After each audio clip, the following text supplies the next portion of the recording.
Well, hello, ladies and gentlemen. Welcome to the show. It's Untethered Live on a Friday night. Friday night is the Freak Hour night. And I'm your host, Jake Johnson, for a Freak Hour night show. Tonight, we're going to talk about Wing-Wong bongs, dongs, and ping-pong gong thongs. Chong, chong. All right. Come on in, take your shoes off, get yourself a hot cup of coffee. I got mine. It's hot, it's nice, and it is in a cup. Don't you want to have a cup with me? Go to the kitchen, pour yourself a nice hot cup, and let's get to talking about some ching chong bong bong bong bong bong bong bong bong bongs. If you don't have a cup, though, you can get one in the description below. I recommend the first one. It has this face on it. It is fantastic. But we also have stainless steel tumblers, the big ones and the little ones with locking lids, and the whole 9 yards. And the Untethered Live Bible Study logo on the front. All the platforms on the back. Hold your coffee hot for hours. Looks great on a coffee table. Get one while supplies last. Also, like, subscribe, share, support, join, and super chats are available in the chat box if you want to show a little bit of love, if you want to throw a little clang-a-lang my way, if you want to... VJ. A little late on the draw, you see that? I'm going to get my guys down here with some WD-40. You can do that right over there or hit that CashApp $ jakejohnsonband. I greatly appreciate that very much. It is necessary to the cause, and I appreciate your supportitude. Also, if you would like to hang out with us outside of YouTube, you know where you're safe. You can do that over at facebook.com/UntetheredLiveChillin'. The link is in the chat. It's a great place to hang out and get to know each other, share pictures, videos, texts, and chats, and meme lord each other to death. It's wonderful. Go check it out. Now back to you. Amy, you're first in chat. She says, hello, Jake and Amanda and Untethered Live family. Hi, how are you? Say hi. Hi. Say more than hi. Hi, Amy. Good evening. I was typing something. I'm sorry. I was caught off track. I understand. Amy says, I hope Fab Daddy is here tonight. Well, I'll just hang up and go to bed. How about that? I'm just teasing. John H. and I have a question for him. Well, let me dispel the myth. He is gay. I'm just kidding.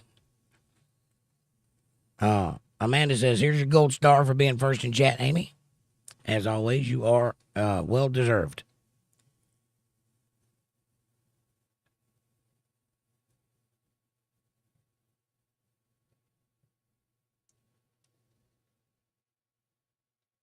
You waiting on me? Yeah. Oh, hi, Amy. Nice. Oh, how are you? I said, hi, Amy. Oh, nice. How are you tonight? Like watching like watching a bulldog trying to molest a football.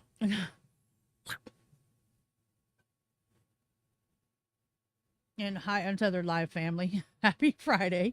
I hope everyone had a great week. Hiya, Jake. How are you tonight? I'm fantastic. How are you tonight?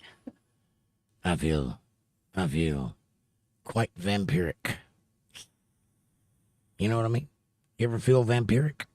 No. Like I want to suck of your blood. No. Anyway, John H. is here. He says, hello, everyone. How are you all doing tonight? I'm doing fantastic. How are you, John? Nice to see you. And Amy, nice to see you, too. And Amanda, nice to see you, too. I saw you a minute ago, but this is different. Right. Amy says, John H. and I were just on a different stream. I'm going to retire. I can't even keep people here. Oh, you're talking about something else. And someone was cloning mod accounts, so that's not good. Listen, if you guys see any activity here that isn't you, you know how to contact me directly. Contact me directly and we'll solve it immediately. And it will be reported to YouTube, which is the people who can handle it.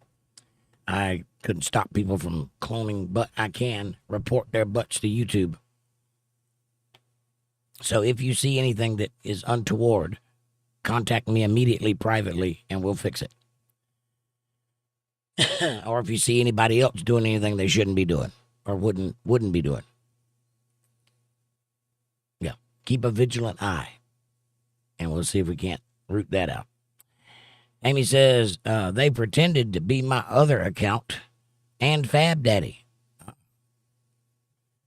And the other account was a month old. I got you.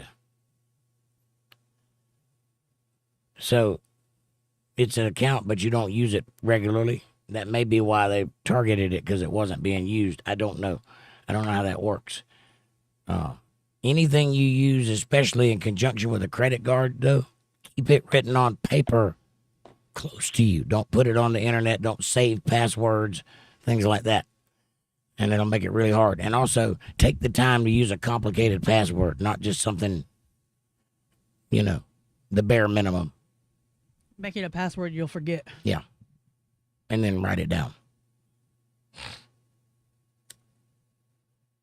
And John H. says, I saw it, Amy. Well, hopefully it doesn't happen here. But if it does, we'll catch them.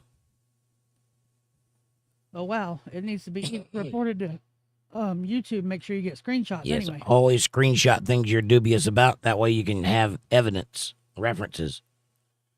Because they'll ask. Amy says, my question for Fab Daddy was if his YouTube account was hacked or not. If his YouTube account was hacked. Yeah, if I see him, I'll ask him immediately. Hi, Nugget. Amy says, scary stuff. It can be. If you got sensitive information tied to that name, it can be scary. Just make sure that you change all your passwords and have them written down on paper, but don't save them into your computers. Like with the autofill, don't use the autofill feature on your phone or on your computer, because that means it saves a file, and then hackers can hack in and get access to that file, and they know where it's at. So write it down. And in this instance, old school is better. Trust me. And John says, hey, Amanda and Jake. Hi. Say hi. Oh, hi, Nugget. I just said hi to him a second ago. I know, but he said hi, so you say hi back. Amy says, the stuff Fab Daddy was saying did not sound like Fab Daddy. That's not unusual. He does say some things. But if you noticed it, chances are you noticed it for a reason, because it's out of ordinary, and it's probably good of you to notice it. That way we can, get a handle on it faster. I'm sure if it was not him, he'd want to know about it. As would I. You hadn't seen me floating around anywhere, have you? If you see me anywhere other than here, it's not me. I don't know, Amy. What was the channel that you saw him on? Amy says, Eagle Nick Audits. I don't know. It just makes me wonder what happened.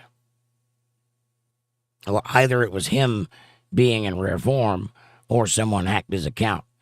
That's the only two options it could be. And if someone hacked his account, they need to be stopped, because that's not right. And I'm drinking coffee with you tonight too, Jake. Awesome. It's good coffee, ain't it? Of course, I make the best coffee. I concur, Doctor. It won't be long. I'm going to want some more of it, too. I know, I'm about there too. My voice is scratchy today. That plum gave out on me the other night. I apologize about that. I just could not talk anymore, and I was in the middle of some kind of asthma attack, pressing down on your chest, you know what I mean? And I just couldn't keep going.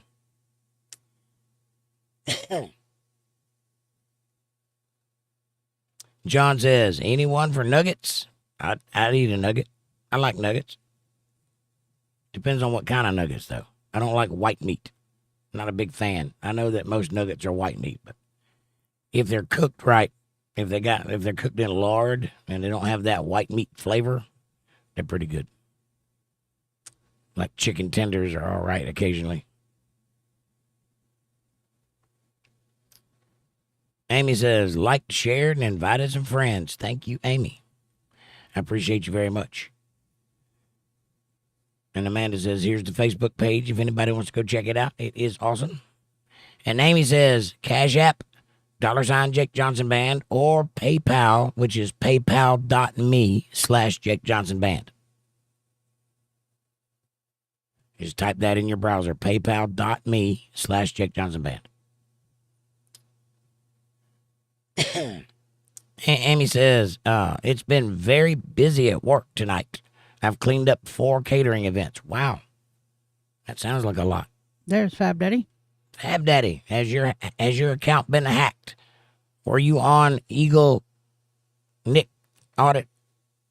Were you on another podcast tonight saying things you shouldn't say? If so, you've been hacked. Check it out. Look into it. Change your passwords. And how are you? Nice to see you. As soon as I said it, I forgot what the name of that account was. I got to scroll back up and find it. It's all right. It was Fab Daddy. Yes, he was hacked by his other him.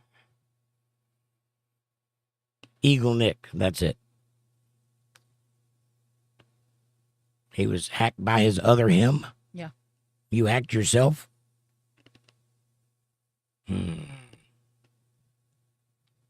Amanda says. Wow, Amy. Get it, girl. Amy says, Aaron is at the gym with his son, and he may be here later. I bet he will be. Debbie's here. Hey, Debbie. Hello, darling. Hello, darling. Nice to see you. It's been a long time. I can't hit that note, but I'll pretend that I can anyway. Hi, Debbie. Amy says, my other account is on my work tablet. I use it every day. Someone was cloning accounts. I reported it, but didn't screenshot it. Eagle said he would do it. Thank you. Yeah, make sure you keep your account safe. Amy says, hi, Debbie. And we think it was a disgruntled troll that was doing it. Yeah, those sometimes won't go away. I just got an email from one today. Same ones. Still emailing me. It's kind of weird. I've never had a stalker before. That's not true, I have, but not in this context.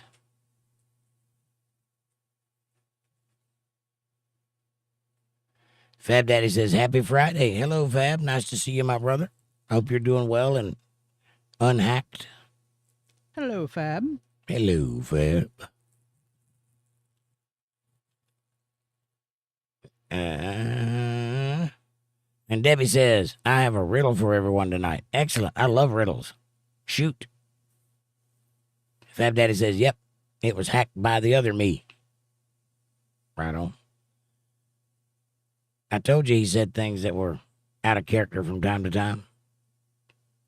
Amy says, Fab, were you just on Eagle Nick's live stream? And Fab says, yes. And Amy says, thanks, Fab. I knew you wouldn't say that to me.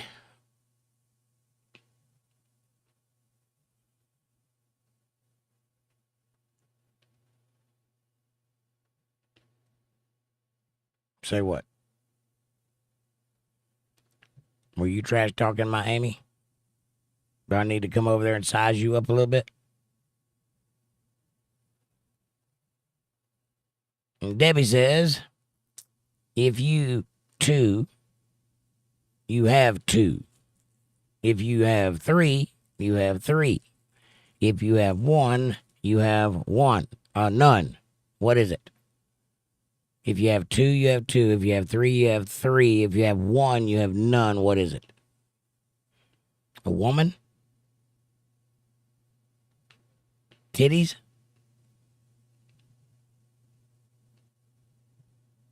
An elephant. I'm out of ideas. What's the punchline? And Fab Daddy says, I wrote Amy sucks and got timed out. Well, you should have got timed out. Why did you say that about Amy? Amy's your friend. You protect her. You don't talk bad about her. I don't care what channel you're on. You're part of this family. Behave yourself. And Debbie says, if you have two, and so on. Right. I don't know. Periods? Like on pages, not in females. I don't know. And Fab Daddy says, Amy, oops. How about I'm sorry? It'll never happen again. I love you. I got your back, girl. How about that? And Amy says, he reinstated you. And Rich says, choices. Choices. That's a good one. I never thought about that, Rich. Hey, how are you, buddy?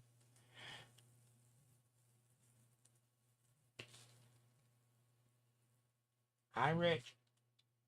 Hi, Rich. And Debbie says, Rich got it. It's choices. I would have never thought about that. That's good. Clever.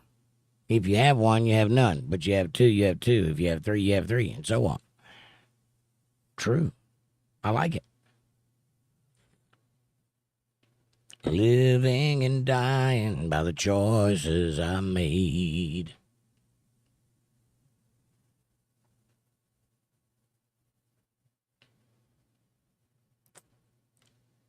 Fab Daddy says, I've never seen anyone try to be me. If they don't write with, it ain't me. If they don't write with 2 ellipses and an extra period, that's what that looks like. Not sure. Well, if they don't write with Fab Daddy, they ain't Fab Daddy. Got it. Debbie says, Rich got it. His choices. I read that one. Why are you rereading things? I don't know. Amy says, hi, Rich. It is Friday. It is time to relax. Kick back and let the weekend wash over you, because it's been a long week. And Fab Daddy says, yes, these ellipses. Right. I got it. Yes.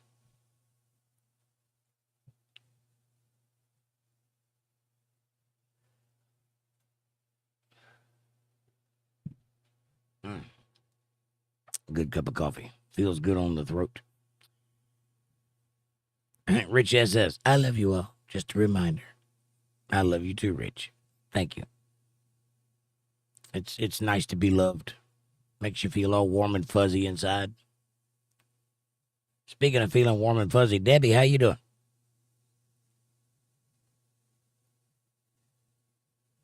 Well, fuzzy. I don't know about warm. Never touched her.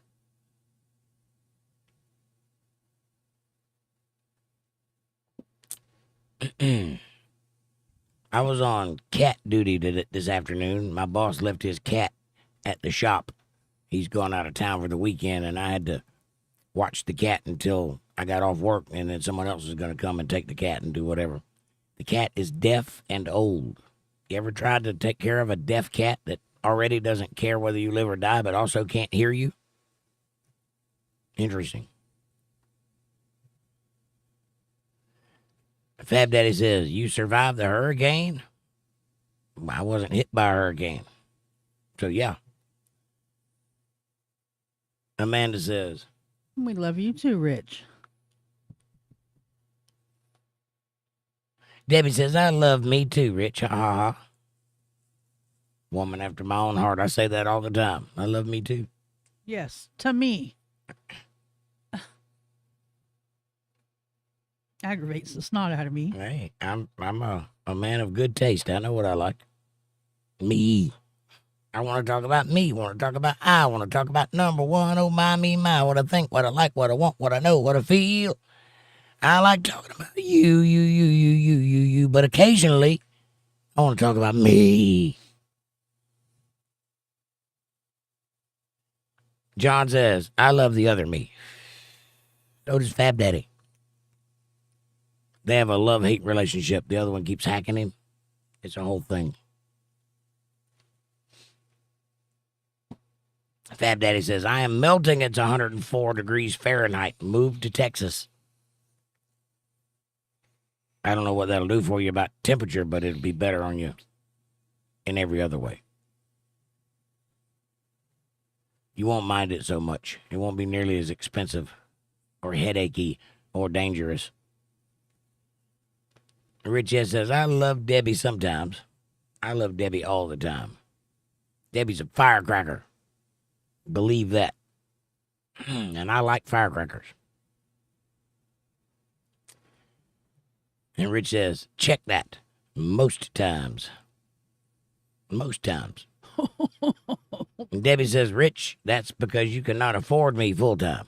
Ouch. Snap. Damn. Debbie's on fire tonight, boy. Yep. She says you better be loaded or hung like a mule, one or the other. Or both. Or be the guy you get the cocaine from. What? I didn't say anything. She'd saddle him up and ride him across the desert. Rich says, on fire. She's on fire. Don't even try to hit the notes to that song. I can't. Nope, I'm not gonna. I sang one song the other night and I lost my voice entirely, so I'm not doing that again. Well, you shouldn't have been picking. I want to sing though. I was talking about Fab. Oh, Fab Daddy says I picked at Debbie's boo boo, and it poked me in the eye. I said shouldn't have been looking. Shouldn't have been peeking. Yep. Those boo boos will get you. Spit right in your eyeball. Well, mine will. I don't know about anybody else's. There are 12, 13 people in chat and only 5 likes. Hit that like button, everybody. If you think it's worth it. It'd be nice. I always like to have high numbers. It makes us look good. Makes us look like we're doing things on the internet, you know what I'm saying? Like stuff and, other stuff. Stuff and junk and trash. Things. Debbie says, you should see what my boo-boos can do if you give them a full-on look. Ooh. Nice. Rich says, is anyone here friends in person too? Or are we all distanced? Well, we're all friends in person. There's not a person in this chat I wouldn't welcome into my home if they showed up at my door. This is not a generic friendship. We are endeavoring to actually get to know one another and be friends in real life. We just happen to be doing it through a camera and speakers. Rich, that includes you too. You want to come over and hang out? Show up.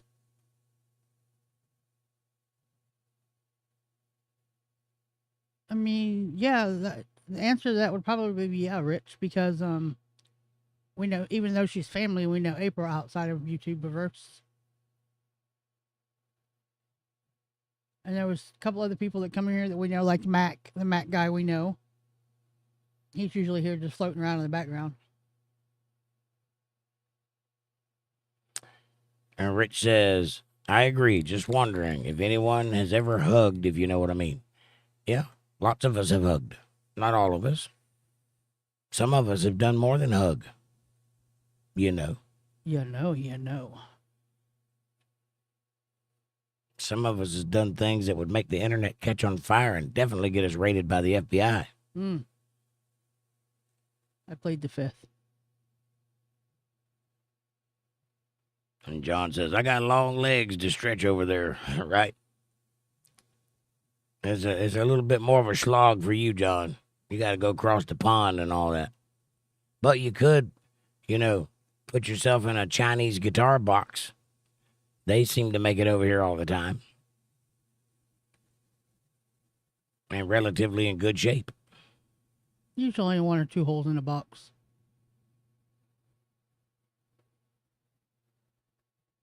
That's what I would do. I'd just mail myself. Actually, don't do that because they put you on airplanes these days, and airplanes have cargo holds that are not pressurized, and you will suffocate and die. Amy says, listening, but I'm working. Get that money, Amy. That's what you got to do. I hear you. Me too. I'm listening and working at the same time.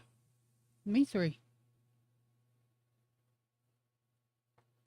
I don't have a whole lot prepared tonight, just reacting to the chat. It's Friday, I'm tired, and just going to hang out and go to bed. That's what I'm going to do. That's the plan anyway. It's been a good day, but a tiring one. Agreed. And Debbie says she works hard for the money, so hard for the honey. Yep, I like that song too. She's a hard luck woman, a redhead. Fab Daddy says, it's so hot, I am dizzy. I just want to nap, but it's too hot.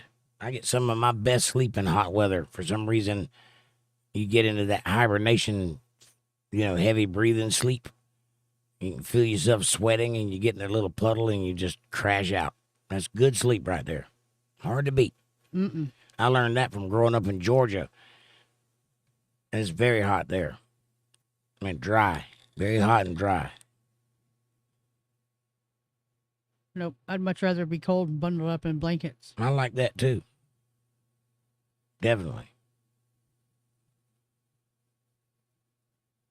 I like my house to be like a meat locker. Yes. Definitely like cold air. But there's something to be said for a hot summer night in Georgia. Make you do crazy things. That's what's wrong with them people in Louisiana. Them hot nights make them go crazy. And John says, I'm going on a protest today. There are 27 protests all around Britain. What are you protesting, John? Rich says, someone gave me zucchini bread today because they thought I don't ever eat breakfast. I have never had vegetables in bread before. It is good. Or is it good? Yes, zucchini bread is good, and it's not vegetables in bread. It's bread.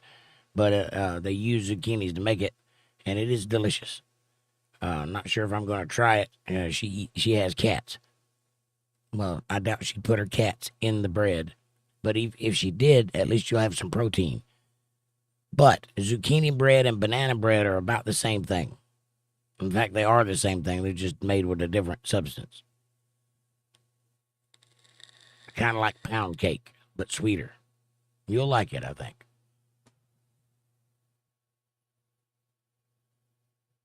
Amy says, on top of everything else, I'm sick. It feels like pneumonia. That's horrible, Amy. I hope you get to feeling better, honey. Prayers, Amy. Fab Daddy says, it's so hot that my cold shower was a lukewarm shower. Wow. That is hot. John says the protest is to stop migrants in hotels.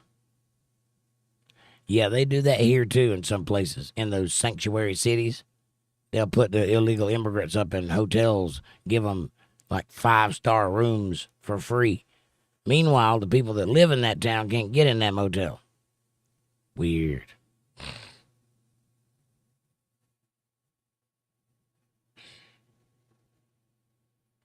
Debbie says shredded zucchini and chocolate cake makes it super moist and good. You do not taste the zucchini. Yeah, I've had zucchini bread before, and it was good. And it tastes just like banana bread. And it don't taste like zucchini at all.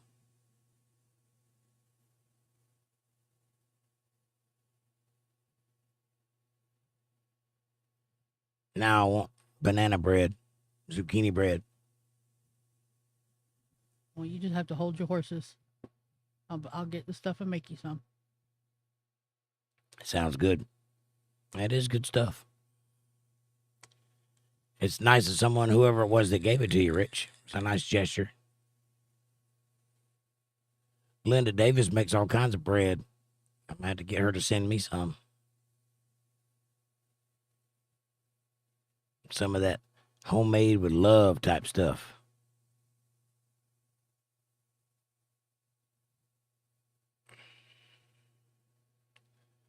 Rich says, I probably would like carrot bread, though. I don't know if they make carrot bread. I'm sure they do. But I've never had it. Oh, gross, Fab Daddy. Ew. It's so hot, my yeast infection is baked into bread, says Fab Daddy. Gross. Gross, and thanks for telling us you have dick cheese. Famunda. Ladies, stay away from that guy. He doesn't wash around the head. Famunda. John says, I love sourdough. I can't get into sourdough. I don't know why. It don't do it for me. I don't like weird breads. Pumpernickel and all that kind of stuff. I'm not into that. I like white bread. I guess I'm racist. White bread power.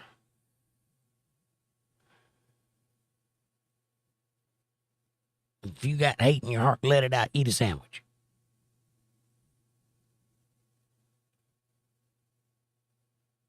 Rich says, oh, no Fab. I don't know if I like the idea of thinking about your yeast infection. That just creeps me out a little bit. And Debbie says, fried zucchini and green tomatoes are a summer staple here. I hear you. There's a lot of ladies like green tomatoes for some reason. I ain't never liked those either. I love fried green tomatoes. I don't if they're done right. I wouldn't like fried red tomatoes. I like my tomatoes raw and with salt. Tomato mayonnaise sandwich. Yep. Straight up, just cut it up and put it on bread with some mayonnaise. I like to just slice it and put mayonnaise and salt and pepper on it and cut it and eat it. Yeah, that too. But you put mayonnaise on the tomato. Yeah. That's weird. It's not weird. It's weird. It's not weird when you're having just sliced tomatoes. Most people use ranch, so what's the difference? Nobody puts ranch on a tomato. I've seen a lot of people put ranch. You know, the people eat them little grape tomatoes. What do they dip them in? Well, those are grape tomatoes. They're called cherry tomatoes, and they put those in salads. And I don't know anybody that just eats them by themselves. I have. Weirdo. I like tomatoes.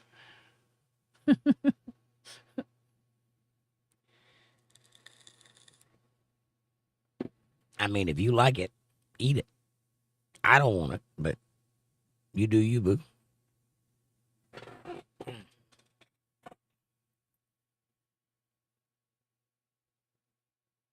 I'm sure I do weird things too, though. I can't recall what it would be. That's an opening. Take a shot. I'm thinking. See, it's harder than you think it is, ain't it?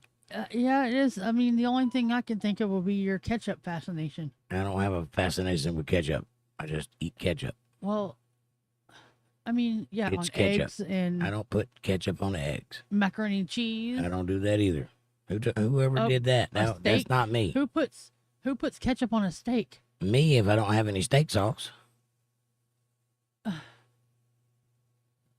I put ketchup on meat. I don't put it in macaroni. Who does that? That's gross. Yeah, I know. That's what I'm saying. I mean, but I don't know. I'm just not a big ketchup person. I You're guess. trying to conflate me with somebody else who knows what you're doing. No, I'm just saying. You like ketchup on a lot of things. I like ketchup on pork chops, and I like ketchup on other meats and French fries. That's it. Nothing weird. I don't put them on my eggs, although I have tasted that, and it is good. Right, Fab Daddy? Amy says, I put ranch on my tomatoes. Weird. Debbie says, Amanda, do you have the gallon jar of cucumbers and onions in the vinegar, oil, sugar mixture too? No. I love cucumbers. I can sit and eat a whole cucumber dipped in ranch, but I try to stay away from cucumbers because I don't like burping them up for the next 2 or 3 days. Yeah, I can eat pickles till the cows come home. I eat one slice of a cucumber and I'm out for 3 days. I can taste it in the back of my throat. Horrible. I do not like cucumbers, but I like pickles. I know they are cucumbers, but they're not. They transform into something else. Dill goes a long way. If Fab Daddy says ketchup on a steak is blasphemy, nah. Try it. You might like it. I agree with Fab. I don't eat steak sauce on my steak either. I eat sour cream on my steak. I prefer to have that thick and hearty A1 sauce. I like that. I like the flavor of it. I don't have to have it on my steak. I can't eat a steak by itself, but I like the flavor of that steak sauce. It's a good steak. You shouldn't need nothing on it. I disagree. It's a piece of meat, and I don't like dry meat. The problem here is people thinking they made a good steak, not me putting something on it to eat it.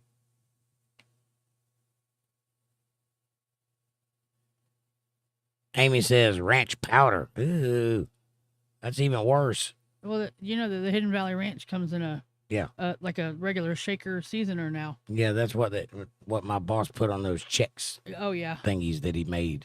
It wasn't Chex. It was crackers, but it had crackers and pretzels and bugles and a few other things in there, and then he put ranch powder on it. I guess that's all right. Look, makes it a little salty, but Yeah, it's a little salty. Rich says, I can eat tomatoes all day in the summer, sliced and sea salted at room temperature all day long. I like mine cold, but I can eat them at room temperature too. John says, I put ketchup on Christmas dinner as well. I don't know what that is. We mean ham and turkey and collard greens? I put ketchup on. That's what it was, collard greens. Try it. Not mustard, collard greens. Next time you get collards, put a dab of ketchup on it and taste it. It is a very unusual flavor combination, but it's delicious. The green and red go well together. Try it. And Rich says he does not. Fake news. Fab Daddy says, I prefer caramelized onions and butter mushrooms on my steak. Yeah, I like that too. John says, mustard on steak. I can't go there. I like mustard, but I like it like on a ham sandwich every now and then, or like a hot dog. That's the only way I like to eat hot dogs. Ketchup and mustard. I gotta have ketchup and mayonnaise on my hot dogs. I could put mayonnaise on it too. But it's kind of overkill because you already got ketchup and mustard on it. So that's 3 condiments on one meat. No, not me, because I don't eat mustard, remember? I'm talking about me. Oh, yeah. Well, that's why your hot dog slides all over the place.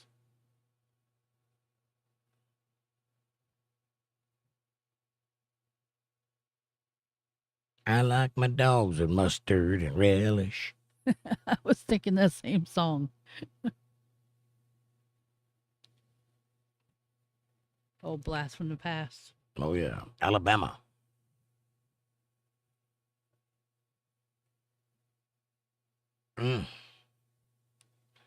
I've got such a headache. You can see it in my eyes. Headache, headache, headache. I've been hunched over a machine all day printing shirts. And I got that hunched over headache, the one in the back of the head. Make your eyes feel like they're going to pop out. It's been a long day. It has been a long day, but a good day. A long, good day. Profitable day. How about you guys? Y'all have a profitable day? Do you feel like you've done something today? Do you feel like your life is moving forwards? That's what you should feel. I recommend it. And tomorrow is going to be a long day too, because I got to move forward, get some stuff done. At least get my grass cut, if nothing else. Got to do something. My house is falling apart.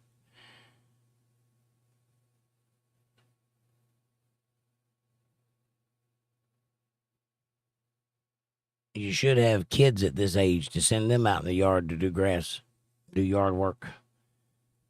But when you got to do it yourself, it don't always get done.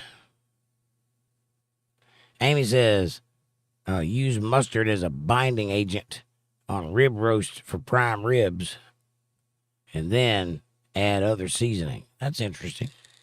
I could see that. I don't care for ribs as a general rule, but if you spice them up and do some stuff with them, I could eat them.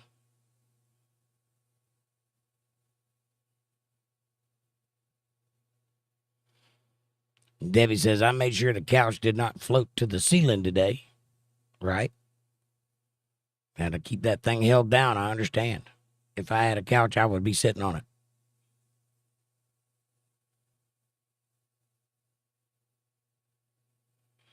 John says, I found 2 bags of weed and found some money. Really? That's fantastic. How much money? John says that with the money, he's worried about the weed. Fab Daddy says, I made $50 today and spent $49.99. I'd be a penny pincher, or I'd be a penny richer, right? Listen, you made $50 today. That's something. That means that you're turning money. That's all you really do anyway. You don't get to keep money. You have to turn it. If you're turning money, you're doing something, right? You're living life. That's a good thing. Count your blessings.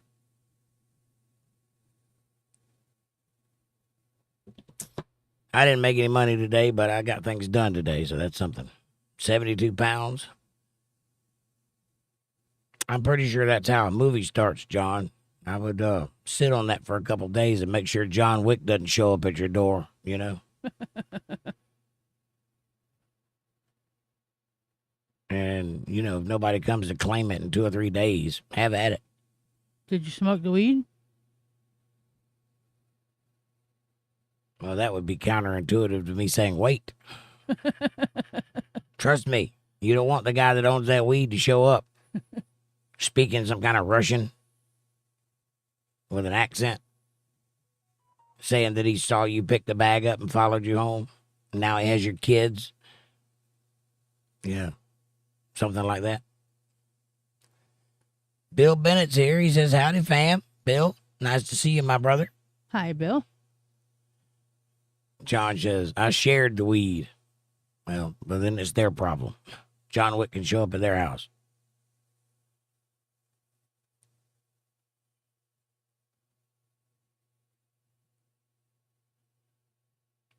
Rich S says, John, do you know who Ronnie O'Sullivan is or Steve Davis?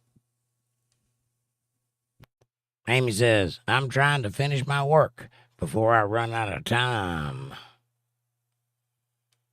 Why would you be running out of time? Oh, you mean to go home? That's kind of like a John Wick movie. If you play that theme music in the back of your head, you'll get done faster. Like Secret Agent Man. Bum, bum, bum, bum, bum, bum, bum, bum.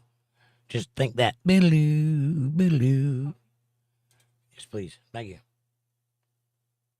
Just think that in the back of your head while you're working. That'll make you go by faster. And John says, I've never met them snooker players. So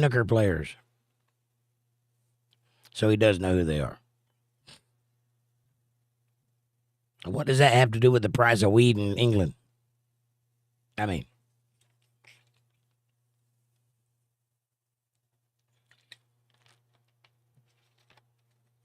I killed me. All right, what you guys want to talk about? It's 9:15 and the night is right.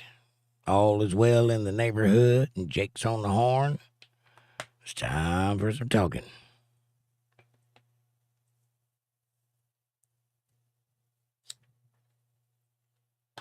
Debbie, how's the couch doing? Bill Bennett, what are you up to tonight? Have you had a profitable day, sir?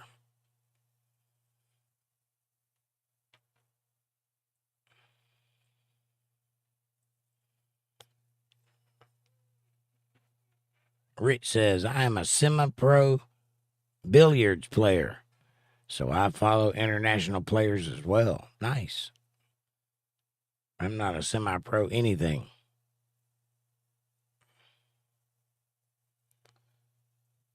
It's just something we have in common. That's awesome. And Fab Daddy says, I want to talk about Friday Night Lights and hookers and blow. Well, I'm afraid I can't relate, Fab Daddy. I don't know anything about hookers and blow.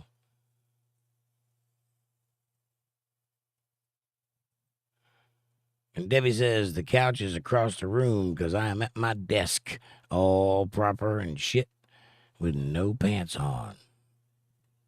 Right on. I'm with you. I have no pants on as well. We have no pants on together, you and I. If only we could rub uglies. Rich S says, I have been on ESPN a couple of times back in the day. That's cool. My man Rich is famous. And Rich says, Fab, I'm not sure you will have much luck here.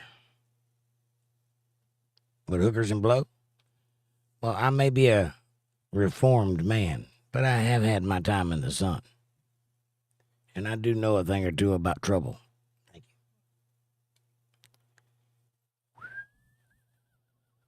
Right now, the strongest thing I have is coffee, though. Fab Daddy says, you haven't lived until you snort a line of cocaine from a hooker's butt. I've lived. And I assure you it's a waste of cocaine.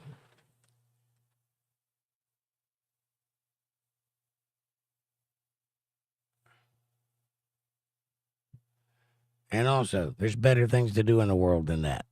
That's what you do when you have nothing else to do. When you have a thing to do, you focus on that and you do that. I have a thing to do now, so I can't do that sort of stuff anymore. Not that I want to. I don't. I don't miss it. Debbie says, I was a page in my state's Senate. Really? So you would think I would know about weed, cocaine, and hookers, but I don't.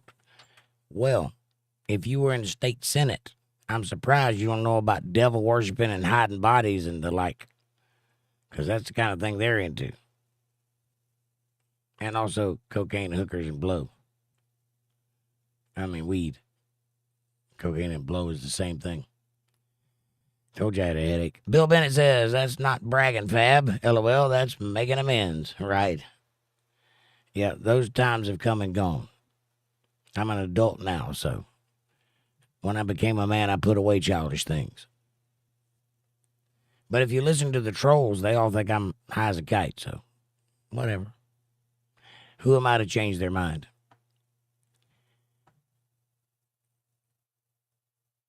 Fab Daddy says, I stopped doing cocaine and hookers, but they can do me if the money's right. Right? I personally hate cocaine, but I do love the way it smells.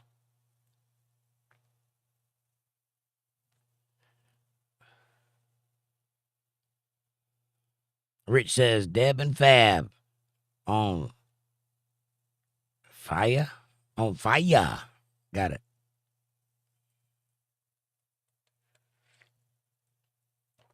Somebody stop, drop, and roll.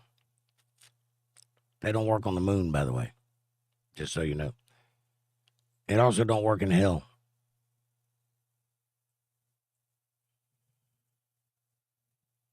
Bill Bennett says, I'm a troll. Are you? You hadn't been the one trolling me, have you? If so, we got some things to talk about, Bill.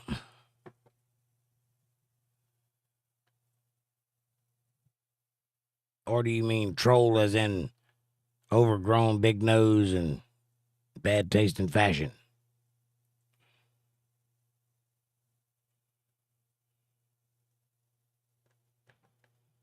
Because I don't think that's probably true.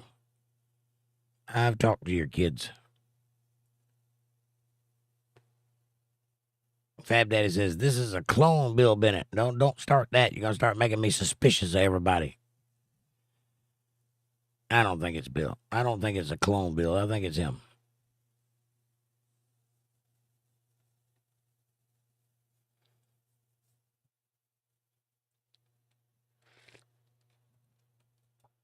I'm paranoid.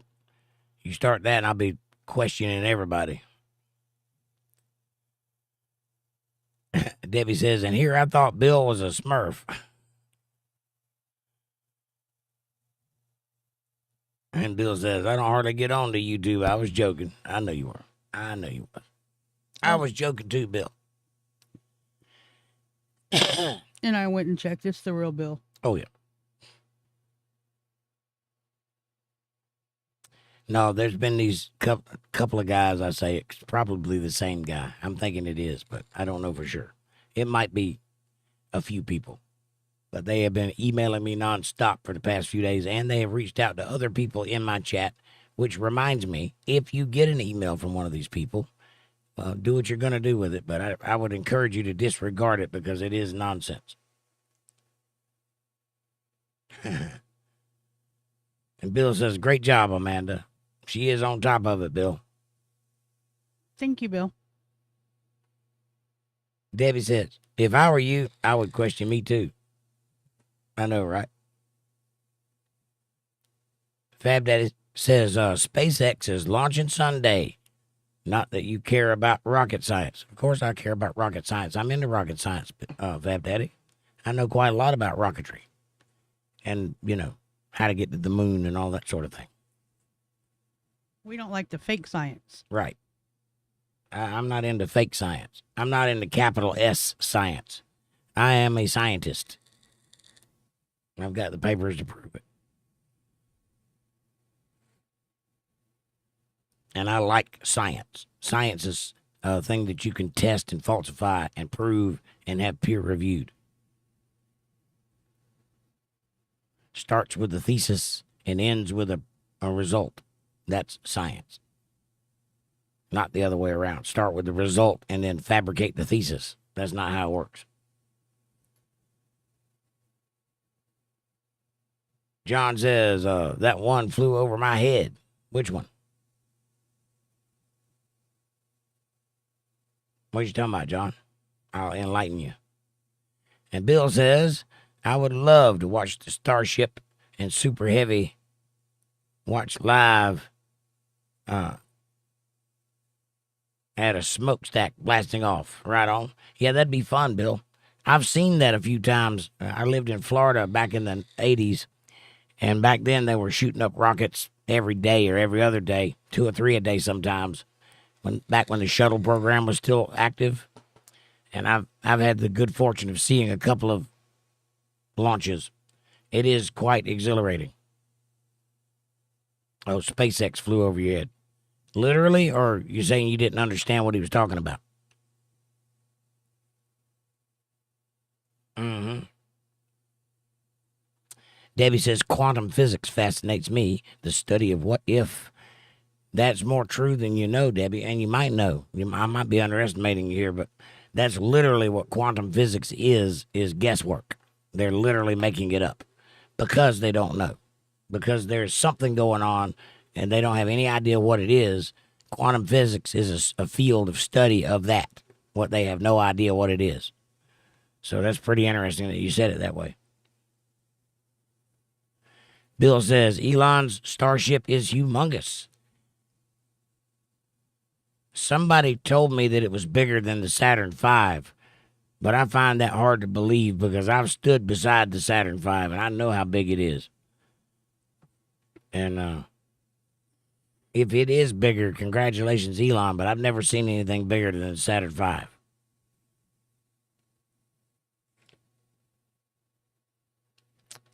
Fab Daddy says it is, and that was me. Okay. I thought it might have been, but I wasn't sure. But yeah, I'd have to see it. I've never seen it. But if it is, congratulations. That's a big ship.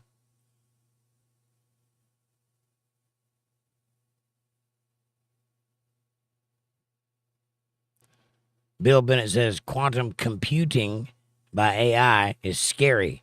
I think it's like 400 feet tall.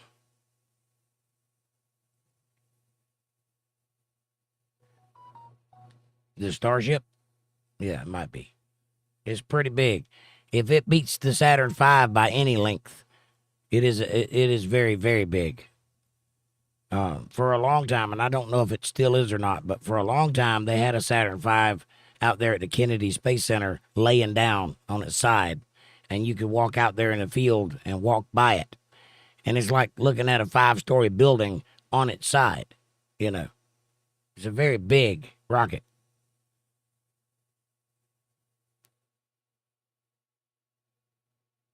Amanda? Oh, I'm trying to pull something else up. Hold on. The SpaceX Starship, including its super heavy booster, is approximately 120 meters, 398 feet tall, with a diameter of 9 meters, 30 feet.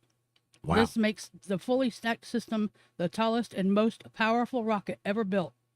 On its own, the Starship spacecraft is about 50 meters, 164 feet tall. Wow. That is big. Now, what was the other one you said? Saturn V.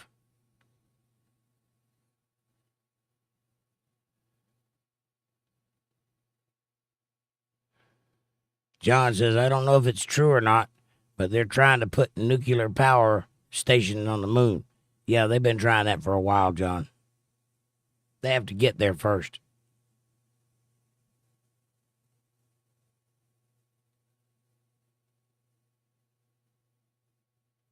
And Debbie says, John, do you actually believe we went to the moon?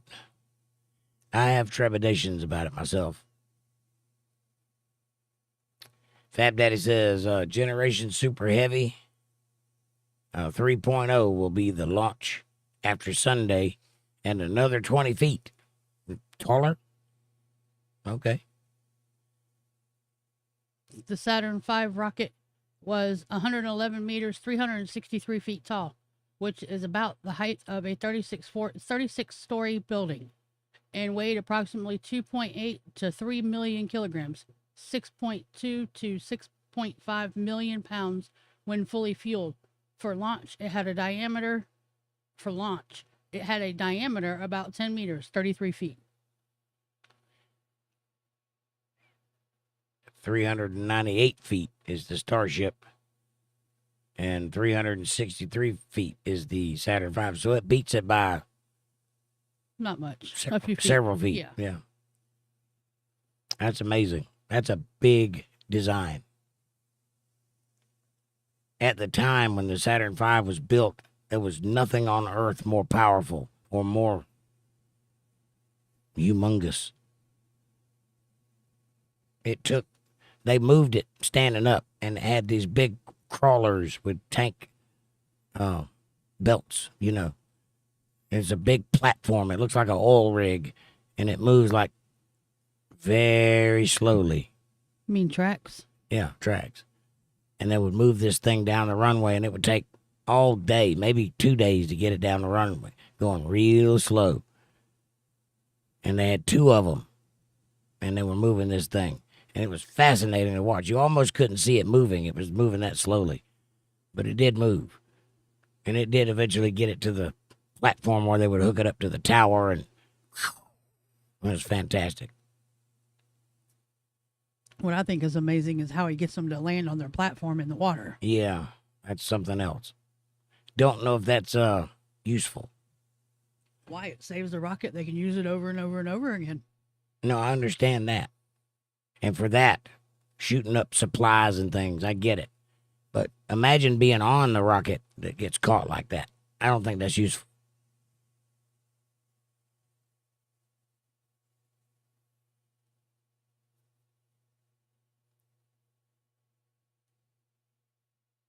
Bill Bennett says, I know we went to the moon. Or do I see shit that makes me? Question. Was that a question or a statement? Or both? John says, I have mixed feelings about that too. I watched the footage, but it's iffy. Yeah, this is the way I feel about it. I'll go ahead and tell you. I have no problem thinking that we went to the moon. I don't doubt it. I think we have the technology to do so, and I think that we had men that were capable of putting themselves in that position to do it. But there is 100%, no way that you watched it on TV. That was fake as all get out. That's how I feel about it.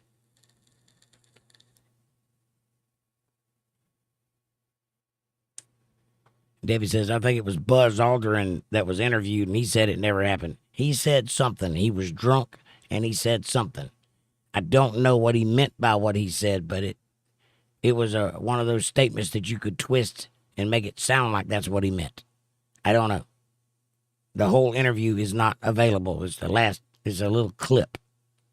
And he says something to an 8-year-old child about something not happening.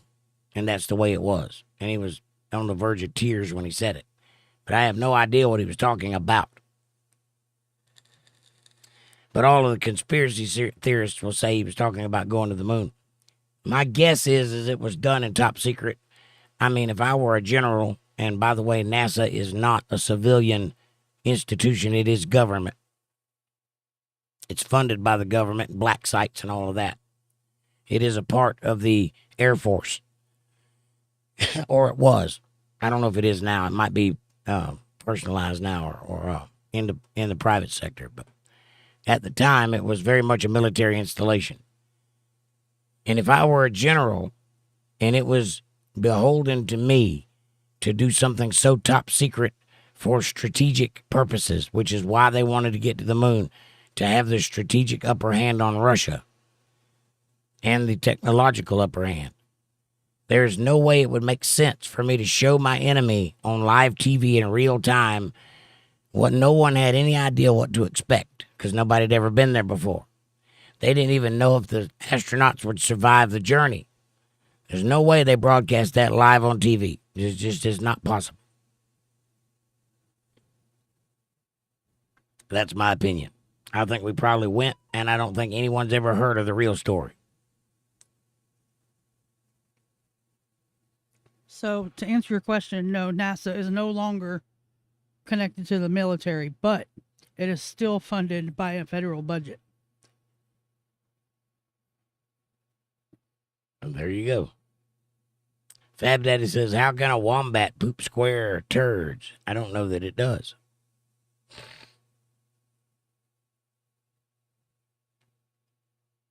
And Fab Daddy says, I don't know. That's why I was asking. Amanda, who asks how. I've never seen a wombat turd. I don't know.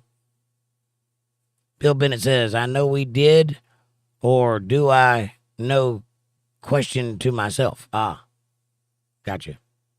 Yeah, you know that you saw what they put on TV, and you choose whether to believe it or not. I choose to not believe it. There's just too much that makes me question it. Too many things that I can ask simple questions and make it fall apart right here on this program. And if I can do that without even thinking about it, that's not good. So, for example, how did they make a phone call to the President of the United States from the surface of the moon on a landline in 1969 or 70, whenever it happened, when we did not have digital technology in those days? We had switchboards and operators, and the roster. You can go on nasa.gov and look at everything they took with them to the moon. There's a detailed list of every nut and bolt that went with them to the moon. There's nothing there that could broadcast a signal like that could then be converted over to landline and then have a conversation in real time on national television. And also, I remember seeing footage of that conversation. It was in real time. Now, fast forward to 2025 and you go look it up, pull up footage of that, and it has an 8-second delay added into it. Was not there at the beginning. I know because I remember seeing it. And that 8-second delay, we know now, takes 8 seconds for a digital signal to come from the moon to here. 4 seconds, not 8, 4. Takes 8 seconds to come from the moon, from Mars. So there's some fuckery afoot. That's all I can say. The math ain't mathin'. The math ain't mathin'. Amanda says, LOL, Fab. Fab Daddy says, I guess like a Play-Doh set. Enough pressure and a square opening. Ew. Again, I've never seen a wombat asshole. I don't know what kind of turds it makes. Amy says, I'm almost there. Well, that kind of conversation does it for you.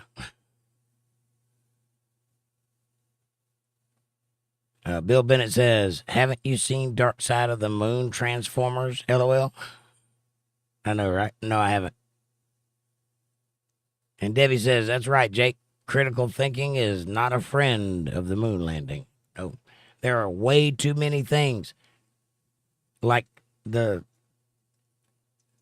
meth head treehouse that they took to the moon. And if you think I'm wrong about that, you go look at it. It's in the Smithsonian right now. You can go look at pictures of it up close in 4K. That thing is held together by duct tape and curtain rods, and I'm not joking, and construction paper. It really is that thin, and tinfoil. And you can see tape on it, holding it together. I just don't buy it. I don't buy it for a second. I'm not stating that we did not go to the moon. I'm 100% sure we probably did. But I don't believe anybody saw it in 1969. They may have seen it after that. The new footage might have happened because, you know, they kept going right on up to the 80s. I think they had 11 other trips to the moon, and those were all filmed also. And it may be that those were all real. But what was shown on TV in 1969 was 100% fake.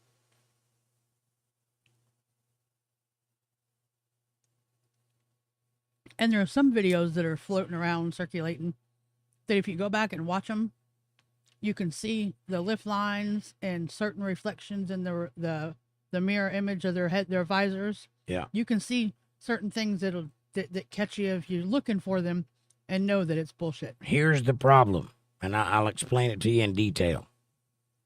In 1969 and right on up till about 1984, no one on earth could have foreseen Photoshop or computers. No one could have known that. In those days, a computer took up an entire building. The first floor of the building was computer. No one could have foreseen civilians having that kind of access and know-how to go through videos and footage and tear them apart into their layers and look at the details of editing and that sort of thing. No one could have foretold that all of people's thinking would go towards editing footage so that we would all get smarter and be able to see things like spliced images and special effects and recognize what they are. Lighting, that sort of thing, photography, tricks. But that's exactly what happened. And the cat's out of the bag. You can't put the genie back in the bottle. They've already released all of this stuff to the public. And now we have access to it. And there have been many, many people doing lots and lots of investigative work on that topic. And it just don't bear out. It just don't. I'm sorry. And yes, Bill, the military is, relatively speaking, 50 years ahead of civilians in tech before they tell us. Or so I was told. Believe nothing but in the Lord. Amen to that. No, generally speaking, they do have access to technology that we don't get for quite a while because it takes time for things to get on the market, and the military has number one pick of anything that comes out. If it goes through the patent office, the military scoops it up first because they want access to the latest tech, and it's just that way. That being said, there was no tech then or 50 years later that could have done that at that time. Point blank, in order to make a phone call from the moon, the first thing you would need is some kind of receiver or some kind of amplifier or some kind of antenna or array, a satellite dish to send the signal. Now, it is true that they could communicate with NASA in Texas, and they were doing so via ham radio. Ham radio is not telephone signal. It can be converted if you hook it into the system and then switchboard it over to landline. You can do that, but there's a considerable delay, and there is no way to make a real-time phone conversation happen from the moon to the earth. There's just nothing that can do that, not even today. And we have cell phones. Even today, there would be a lag because of the distance involved. And I remember hearing that, and if you'll think back, you probably remember it too. Back in the day when Nixon answered the phone and talked to the astronauts, there was no delay on that phone call. Now there is. That tells me somebody edited it. That's just one thing. There are 10,000 things that I have questions about. That's just one of them. And it's not even the most impressive one.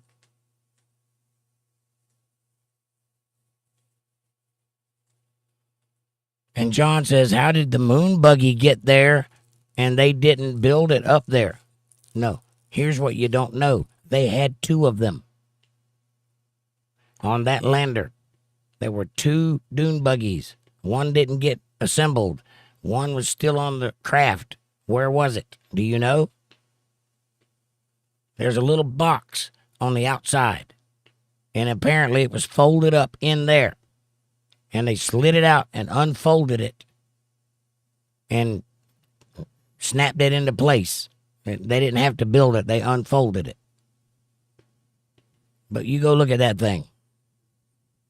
Go watch the footage of it. And you tell me they had room to put 2 of those things on that craft with 3 men. 2 men because one stayed in the orbiter.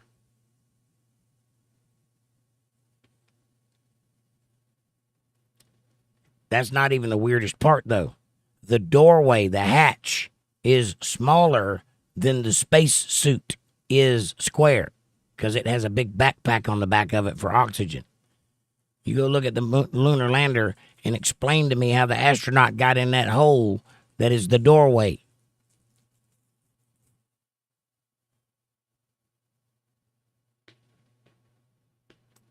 Fab Daddy says, I was this many years old today when I learned to play Take On Me and Every Breath You Take on the guitar. I was today years old.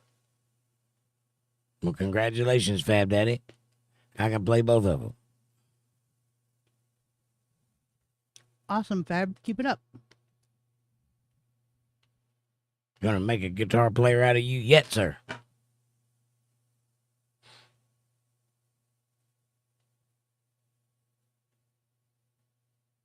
Sorry, my chat jumped.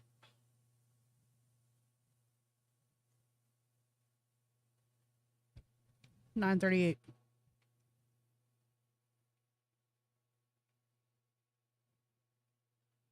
Got it.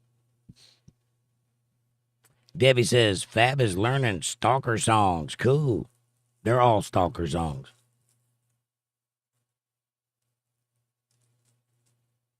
John says, I have the force. Luke, beat me up, Scotty. How dare you make a Star Trek, Star Wars joke? Linda Davis says, hi all in chat. Sorry I'm late. Hi, Linda. How are you, sweet lady? What it is here. He says, how's the stick horse doing? And rolling the R's. Good memory.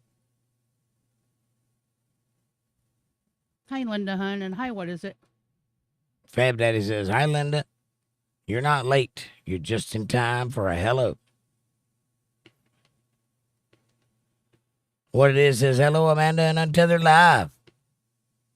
Hey, buddy. Nice to see you. I hope you're doing well. I hope you've had a productive day. And Linda says, Fab, smiley face. Walter Davis is here. He says, good evening, all. Hey, Walter. Nice to see you, buddy.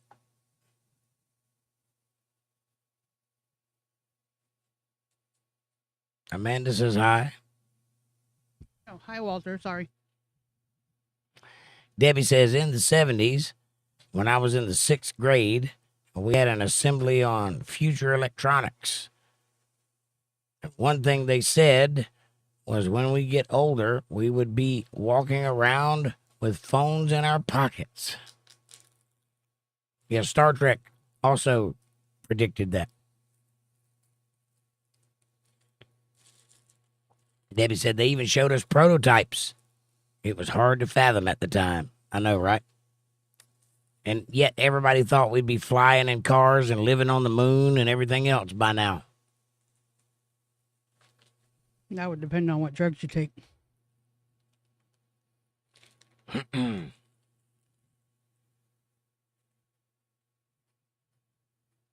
Amy says, just locking the doors now. All right. Got her done, huh? And John says, hi, Linda. Good to see you, Hart. Amy says, hi, Linda. Hi, Bill. Hi, Walter. And hi, what it is. John says, this weed is good. Right on. Watch out for John Wick. You don't want that guy showing up speaking Russian at you. LOL Nugget. Hello. I am looking for the weed. Have you seen the weed? I would like to talk to your dog.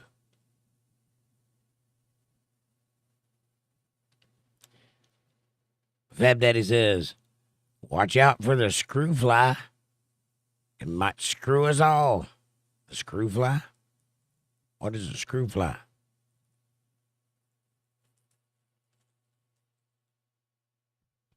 Walter says, good evening, Jake, Amanda, Debbie, Amy, Linda, Fab, what it is, John, Bill, Rich. And John says, hi, Walter, thumbs up. And Bill says, the phones ruined our minds. I agree with that, but it wasn't the phones, it was the internet, unfortunately. And I'm a big proponent of internet.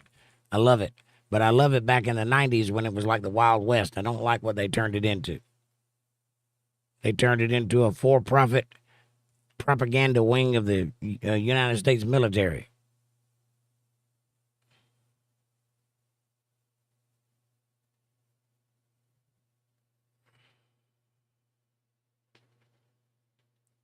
And Fab Daddy says, Walter, good evening, sir. What it is says 13 and a half hours of it today. 65 hours and 5 days. Wow. Starting to sound like me there, what it is. And Debbie said, a flying car would be cool, but I would prefer a Rosie. So would I.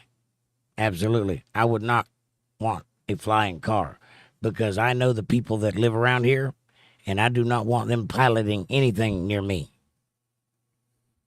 You already have a Rosie.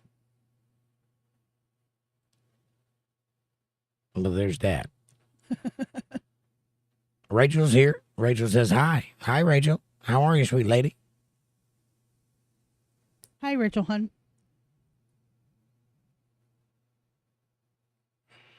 What it is says, it lays flesh-eating maggots. What, a screw fly? Gross. Fab Daddy says, the screw fly is a parasitic fly that affects the cattle industry. Ah, interesting. Bill Bennett says, save your money.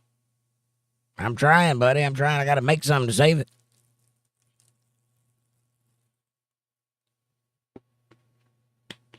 Bill Bennett says, Rosie Palmer Lamau. No, she means Rosie from the Jetsons. The robot cleaning lady with the old lady accent. Rosie. The original SpongeBob SquarePants. I don't know about all that. She's square? She is square, but not spongy or Bobby. Well, you don't know if she's Bobby. I mean, she could be. Right. I would say the original Rosie because she wasn't the original anything. She was an offshoot of the Flintstones, believe it or not. The Jetsons is a spinoff of the Flintstones.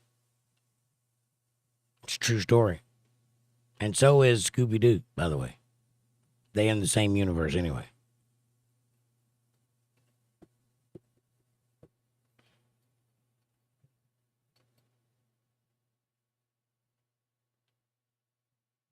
And Walter says, flying cars are not a good thing. I agree. Could you imagine half the population that you see out there today with access to a flying vehicle? There would be instantaneous death, the likes of which the earth has never seen, because they would indubitably convince people that they could fly these things and give them the keys to it and say, have at it. And then they would all be up there just running into each other willy-nilly because they don't know how to fly. It takes discipline and years of study to learn how to fly. And there's no way I'm getting in a car with somebody flying around in the sky. Not gonna do it. Nah. Debbie said, I like the... Oh, wait a minute. I skipped one. Fab Daddy says, that makes Dino the dog the original Scooby-Doo. Correct. And Debbie says, I like the Martian character on the Flintstones. Don't remember his name. I can't remember his name either. Marv the Martian? Marv the Martian. You got it. Take me to your leader. And Walter says, I dealt with screw flies in the 70s. Not a good thing. But you're also thinking about Gazoo, the alien with the big head. Marv the Martian was from Bugs Bunny. That was one of those Mandela effect things. The alien you're thinking of is a Martian, but he's a flying Martian, not a helmet with legs. And his name was Kazoo on the Flintstones.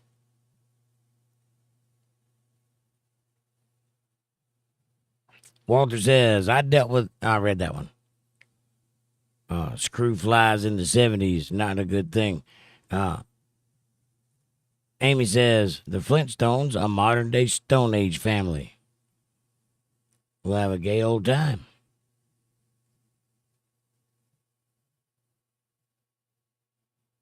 And Fab Daddy says, Marvin the Martian, which was a Bugs Bunny character, not a Flintstones character. The Flintstones character was Kazoo.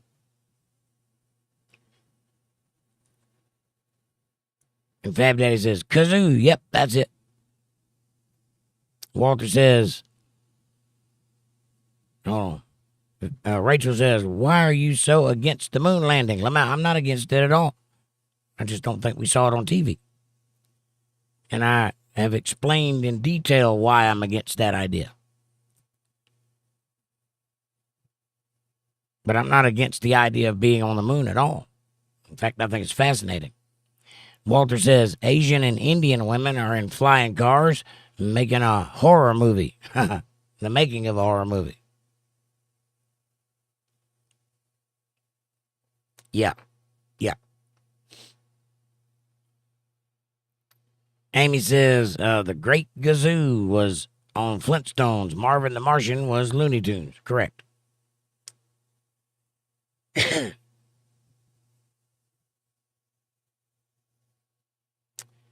Bill says, what in Sam Hill happened to our cartoons down in Fraggle Rock? I used to love Fraggle Rock when I was a kid. It's my favorite show. The whole world opened up to me. I was just enthralled with that fantasy. Go back and watch it as an adult, though. Very thin on plot. Very thin. But I loved it as a kid. Anything like that. But our cartoons went downhill in the late 90s, the early 90s. They started going bad. About the time they started complaining about the Smurfs, and they took the Smurfs off the air because of several reasons. Number one, because Gargamel had an infatuation with Smurfette, and they didn't think that was becoming of children. But mostly because there are 100 Smurfs and a baby, and only one female Smurf. That's why it got removed. And that's when it started going bad.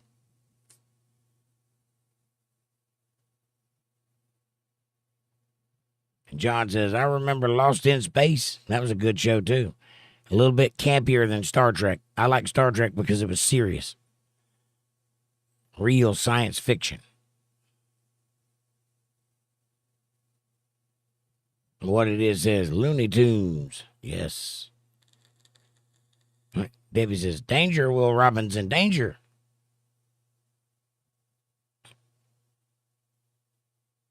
Fab Daddy says, Burning Man happened this weekend. Really? Let's get naked and take mind-altering drugs and party to sick beats. I mean, if that's what does it for you, man. I personally like to remember my naked encounters. Me too. Amy says, I like the doozers on Fraggle Rock. Yes. I liked everything about Fraggle Rock. The whole mystery world behind the wall and everything.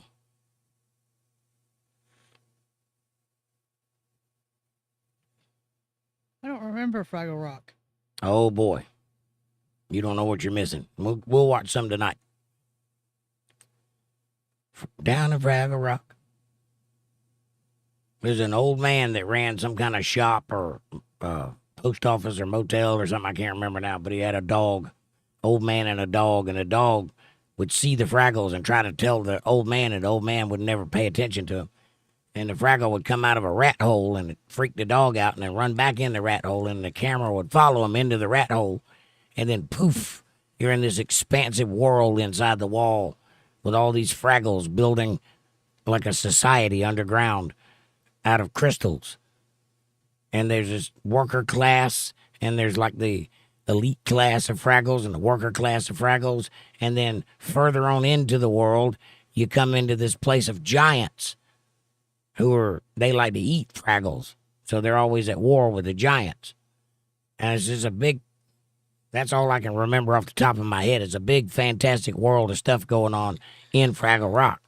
Come on down to Fraggle Rock, There's a band in there. It's cool. It's like Muppets on ayahuasca. Okay, I was gonna say 'cause it must have started slowing down by the time I was born. No, that's when it was popular. I don't know. I might have seen it, but I don't remember. Maybe you just had bad parents. No. Walter says, yeah, Smurf was kind of weird. It was a little weird. But I love the Smurfs. Amy says, I like the dozers in Fraggle Rock. Yep, the doozers.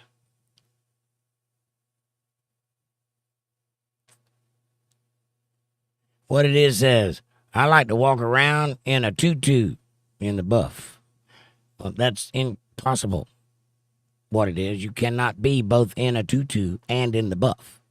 Either you like to walk around in the buff or you like to walk around in a tutu. You can't have it both ways. You can't have your hoo-hoo out with your tutu on. Nailed it. Bill says, it's retarded now. It was cool then. Right. It was cool then because we lacked critical thinking skills, much like the moon landing. But as time goes, one ages and becomes wise and begins to question that which is in front of him. And then pretty soon it all looks like Fraggle Rock. You know what I'm saying? Nice. Nice way to tie it all together, Bill. Thank you. I was searching for that. Bill says, I think the Fraggles were mice. LOL. Probably. They were probably rats. Yeah. And the rest of it was in a dog's mind. That's my guess. The only sane person in that world was probably the old man because he wouldn't pay him attention to the crazy dog. Barking at shadows and such.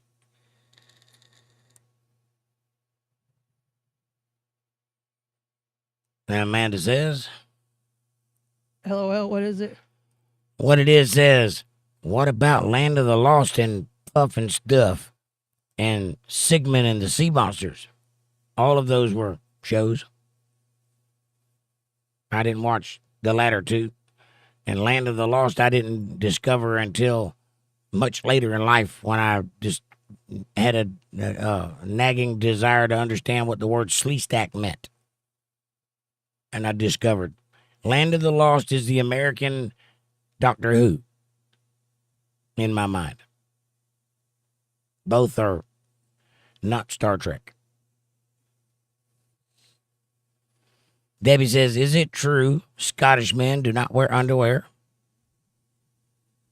No, that's not true. I'm sure there are lots of Scottish men that wear underwear. However, if they are wearing a kilt, they probably don't have underwear on under that.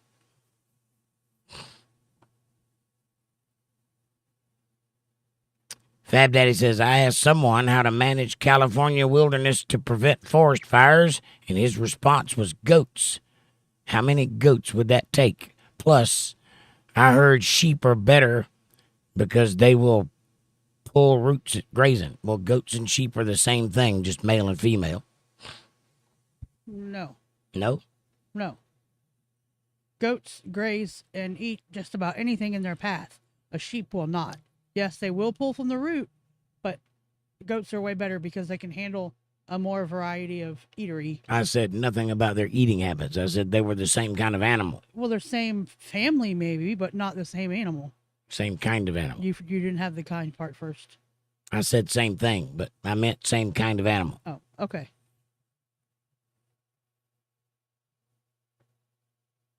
And you don't have to maintain goats like you do sheep. And by the way, Fab Daddy, the best way to manage California's forest fires is to rake the forest. That's it. I know it's more complicated than that. I'm being general. But you need to clean the forest floor. That's all you need to do. And there are institutions in place that do that. My state does it regularly. Florida does it regularly. All they got to do is ask. Have the devil over there ask Ron DeSantis how to do it, and he'll tell him. What's his name? Gavin Newsom. John says, I liked Junior in Fraggle Rock. Yeah, one of the giants. Yep. Aaron says, hi, everybody. What's up, Aaron? My brother. Nice to see you. Hello, Aaron. Are you down in Fraggle Rock? He's just messaged me. He's having issues.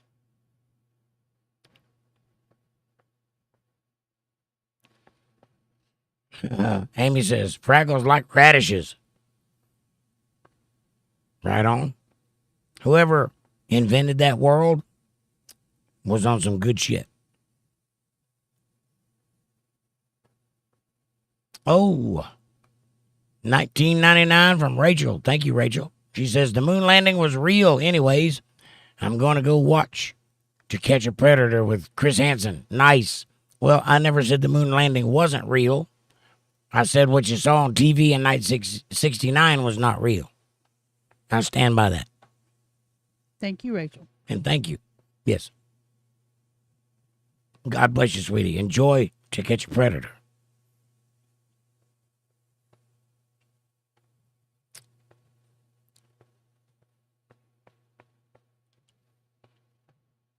What it is says free balling.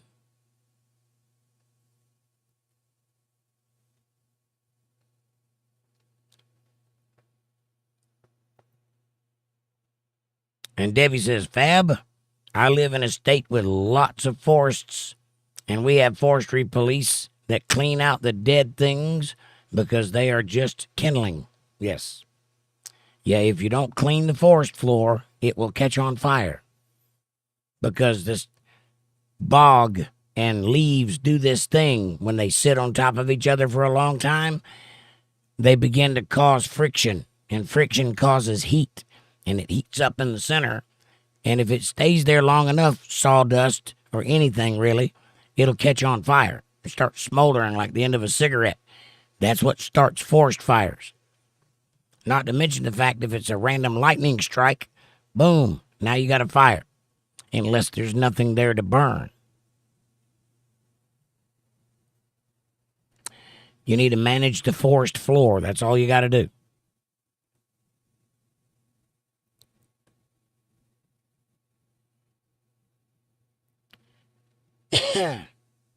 Amy says, hi, Aaron. And Fab Daddy says, not same animals.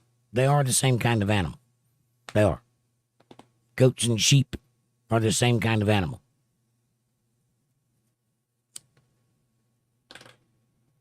There are different varieties of each, but they are the same kind of animal. They do the same thing. They come from the same place. I promise. Amy says goats and sheep are different. Yes, they're male and female. And also goats and sheep. But they are the same kind of animal. Bill Bennett says California is Fucked. I agree. What it is says goats love to eat cigarettes. And they love to eat them.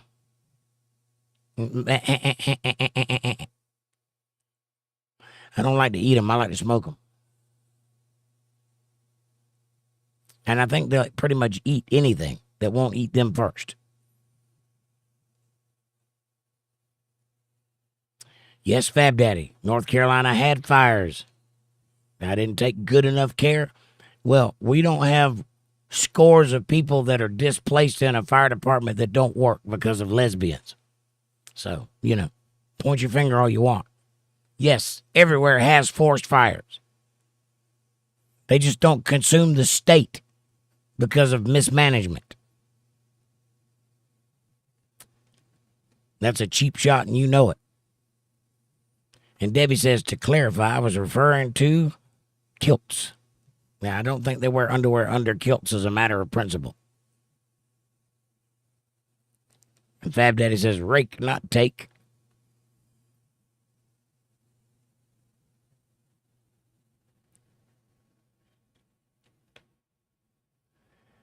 Well, that does change the tone of that statement, but it doesn't change the intelligence of it.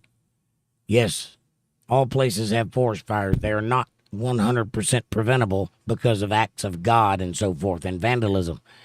But if you take care of your forest floors, you don't have forest fires that ruin the state and burn down the Palisades. And what it is says, what is peach meat? Peach meat is the soft tissue that's on the inside of a peach underneath its skin. It's referred to as meat because they don't have a better thing to call it. Because it's not quite a vegetable and it's not quite a fruit. But it has properties of both. So they, like a coconut, they call that meat also. Called watermelon meat too.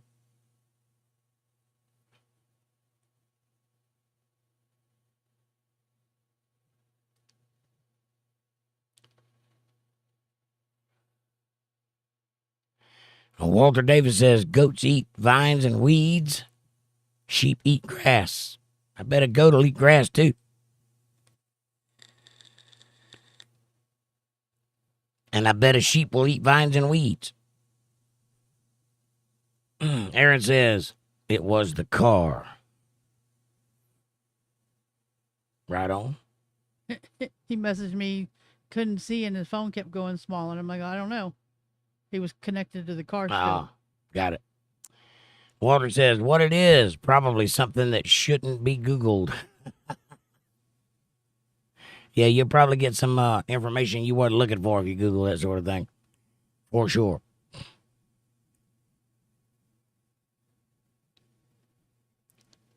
And Amanda says, LOL, oh, your Bluetooth? what it is spontaneous combustion, not real. This causes spontaneous combustion 100% of the time. Funny thing about the human body is it's mostly fat, right? Especially when you're up in age. You get this nice little pudge around your belly, mid-waist, looks like a spare tire. Well, around a certain period of time in the 1800s, they started noticing they would get these calls and they would come and find that somebody had just burst into flames and sat right there in bed or on a chair and burned all the way up to ashes, except for their hands and feet. There's the only thing left. Everything else was gone. Hands and feet, that's it. But there was a thick oil on the walls all over the building, and it smelled funny. And it had a kind of a greenish look to it. Very weird, very strange thing to walk into. And it's like they were just sitting there and just burst into flames and just burnt to a crisp at very hot temperatures because nothing else in the room was burned, only them. Not even the chair they were sitting on, just the place where they were touching it was burnt. Now, what could cause something like that? And they had case after case after case of it. But they got to thinking about it, and over time, they put it all together that always alcohol was involved. Always. It was usually around Christmas time when it happened anyway, in the cold of winter. And there's always a fire or a cigarette nearby. Always. So those things are correlations, but not causations. But what would cause a human body to just burst into flames? It got dubbed the moniker spontaneous combustion. They had no other explanation for it. Well, it turns out in the wintertime, you bundle up with a blanket, right? Which is why it always happened in the wintertime. Now, I know this because I do it all the time. I will sit up on the bed and bundle up in a blanket and smoke a cigarette and fall asleep and drop my cigarette. And I'll have to pick it up. Thankfully, I've never stayed asleep. As soon as it drops out of my hand, I wake up. But that's what they would do. Or they would sit there with it in their mouth and fall asleep because alcohol was involved. They were drunk and they fell asleep smoking a cigarette or next to a fire, and an ember popped out and landed on their blanket, caught the blanket on fire, burnt the first layer of skin, the clothing. And funny thing is, if you take fat and wrap it in something, it acts like a candle wick. And it just smolders. It won't actually burn. So what was happening were they were human candles. They were wrapped up in a blanket, and they got caught on fire, and then the human fat fueled the flame enough to keep it smoldering but not burn hot. So the human body would just burn to ashes like the end of a cigarette and leave the hands and feet because they were sticking out of the blanket. That's what spontaneous combustion is. It only took 40 years to figure out what that was. But for 40 years, they certainly thought spontaneous combustion was a real thing. Aaron says, driving while listening, and hi to everyone in chat. Drive careful. What it is says, your chat's gonna jump. Oh, smoked goat. Is that good, Jake? I never had it. How did it taste to you? It is good, actually. I have had Jamaican goat before, and I believe it was smoked. It is good. If it wasn't smoked, it was definitely grilled, but I think it was smoked. And it is good, but it's a little gamey. It has a different taste than beef or chicken or pork. So be prepared for it to taste different. But if you can get past that, it's pretty decent. But like, if you've ever had lamb chop, you know what to expect. It has a different flavor. I don't care for it myself, but as far as meat goes, it was pretty good. Amy says, why are you yelling? Oh, what it is? I was going to say, because I can't talk. I got to push air out to make sound, but you're talking to him. I think he probably just slipped and his caps lock is on. Amy says, capital letters are yelling. And Fab Daddy says, Amy, hi. Amy says, Ba Ram Oo. To the flock, the fleece be true.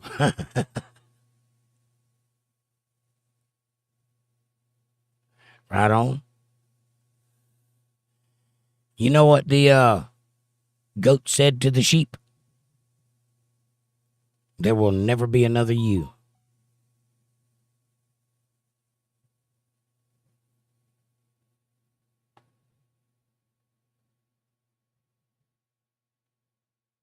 Amy says, hi again, Fab. And Debbie says, mares eat oats, and does eat oats, and little lambs eat ivy.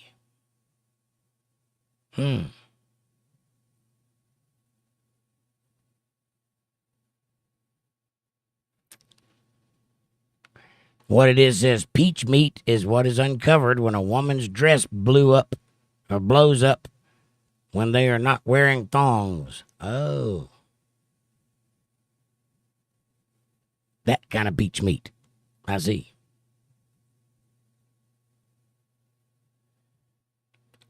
And Walter says, goats prefer weeds and vines. Sheep prefer grass. Did they tell you that?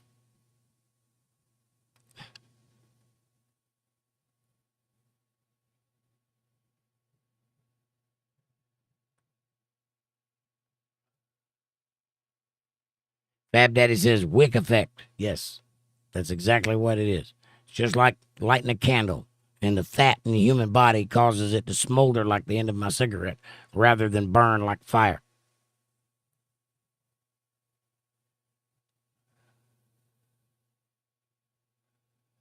What it is says, Jake is going to self-combust. I'm going to pray for protection for you, Jake. Well, thank you, but I hope not.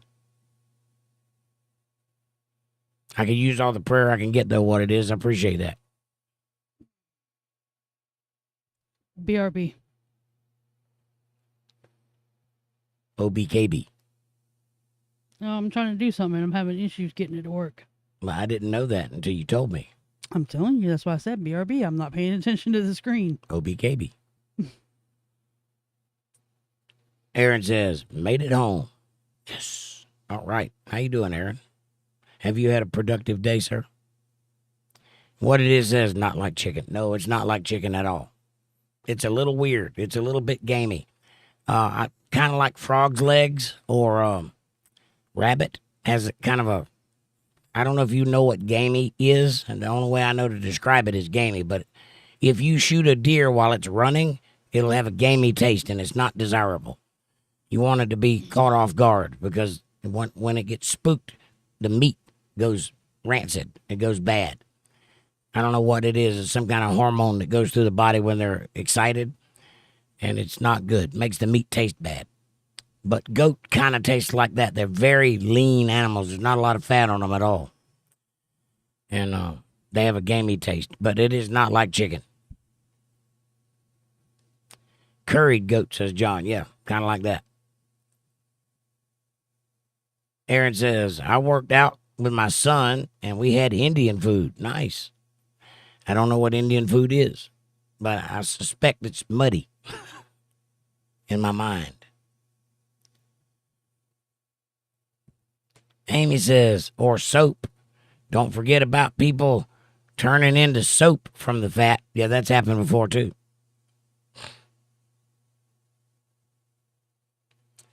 And Amanda says, look, Jake's right again. Man, he really knows some stuff. Your chat must have jumped. Oh, you're reading the thing. It's called the Wick effect.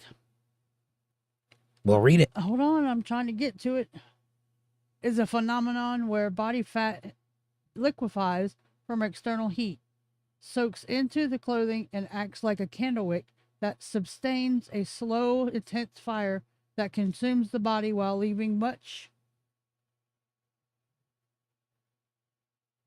of the surroundings unaffected. This process can occur in certain circumstances, particularly with immobility, a high fat to muscle ratio, and an accelerant, and is sometimes cited as an explanation for a case of presumed human combustion.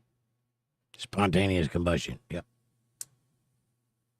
Ding, ding, ding, ding, ding. Walter Davis says that's why you have to have wool blankets. Wool doesn't burn. Exactly. Also, during that period of time, polyester was very popular, and so was cotton. And 100% cotton is highly, highly flammable. Nothing is allowed to be 100% cotton in America right now because of that very reason. I didn't know if you knew that or not, but 100% cotton is outlawed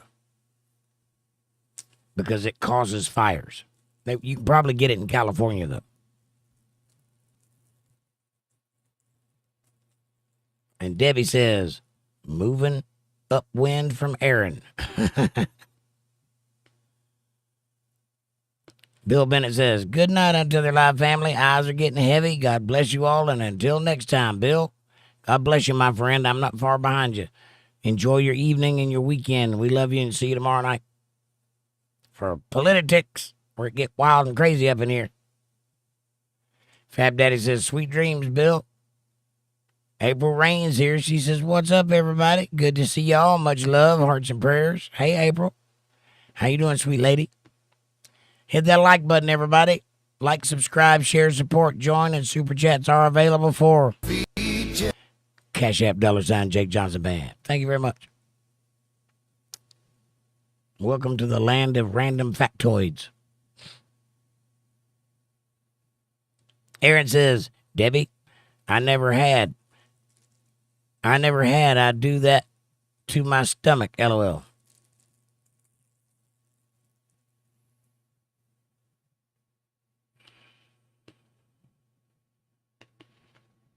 I never knew I could do that to my stomach. I never had it done to my stomach. I don't know what you're saying. I've never had it do that to a stomach. I've never had it do that to my stomach. Gotcha. Yeah, it's for the food terrible stomach. Indian food. Muddy. Eat American. Fab Daddy says, my eyelids are up. Bill's not so much, right? Mine are a little bit heavy, too. Mostly because I have a headache, but I am tired also. What it is, I'm going to make little sheep harder and get the flock out of here. I'm going to make like a sheep and get the flock out of here. I hear you. Make like a tree and leave.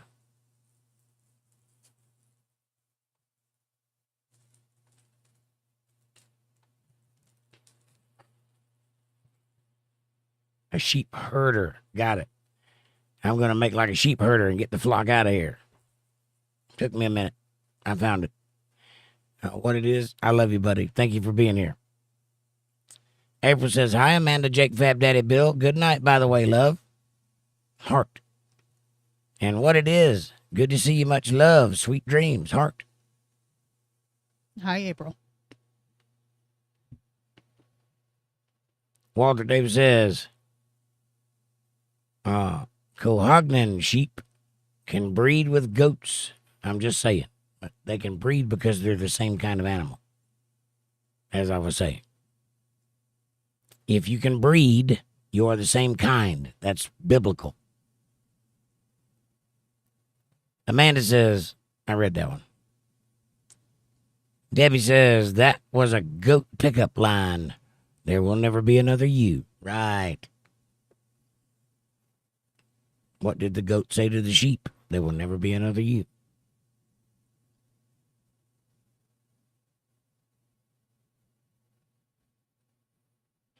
And Amanda says, talking about the spontaneous combustion.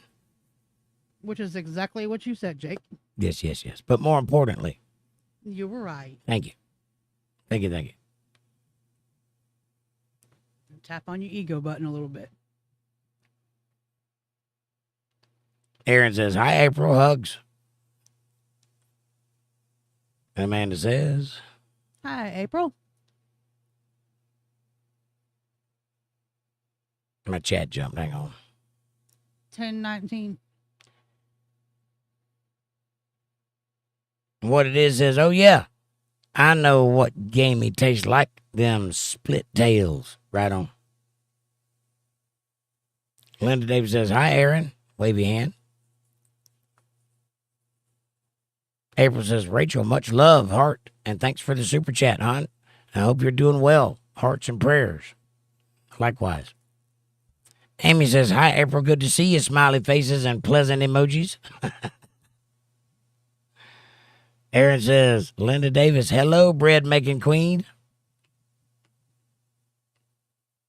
Or actually, bread making salute. Or is that a smiley face with a little French hat? I can't really tell. April says, hi, Linda love and Amy love and hugs. Smiley face with herpes and hearts. Debbie says, I don't like lamb either. I can't describe the taste except yuck. Gamey. That's that taste. That's gamey. It tastes like a bottom feeder fish. There's something weird. There's a little metallic taste to the meat or something. I don't know what it is. It's gamey. That's what that means. Not like pork. And yes, yuck. I don't like it either. Somebody gave me some lamb one time that they had made sausages out of, like ground chuck, but with lamb. It was horrible. It tasted rotten to me, but it wasn't. It was just that's what that meat tastes like. And my palate is not accustomed to it because I grew up here with beef and pork and chicken. And I'm not a lamb kind of guy, apparently. I've yet to have good lamb. All those people tell me that lamb chops or mutton chops would be delicious. I haven't had any, but the experience that I've had with lamb and goat, the time that I ate Jamaican, I didn't care for it. Linda Davis says, I'll be making some tomorrow, Aaron. Some bread? Nice. Aaron says, sweet, what kind? And John says, Indian chicken, balti, nice, chapati, Bombay potatoes. All that sounds like what Jake doesn't want to eat. I'm a fried chicken and cornbread kind of guy. You can have the chapati Bombay potatoes. I don't eat anything that comes from chapati. Or anywhere in the bathroom for that matter. Did you see what I did there? That's funny. Nobody laughed. So thankless job I do here. I don't get to hear any of the laughter from my hard-earned jokes. I was typing, sorry. That ain't got nothing to do with your mouth. Or does it? It does when the mic was pushed away. April says, I don't like lamb either, Debbie. Ugh. Frowny face. Aaron said, I had mango curry chicken and chicken naan bread. What is naan bread?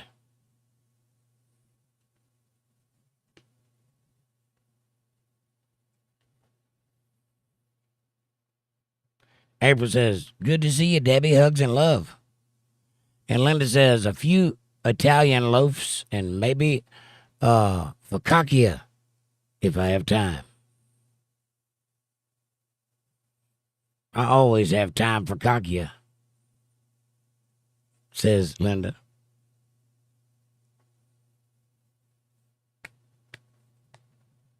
If you have time for focaccia. Ha ha ha ha.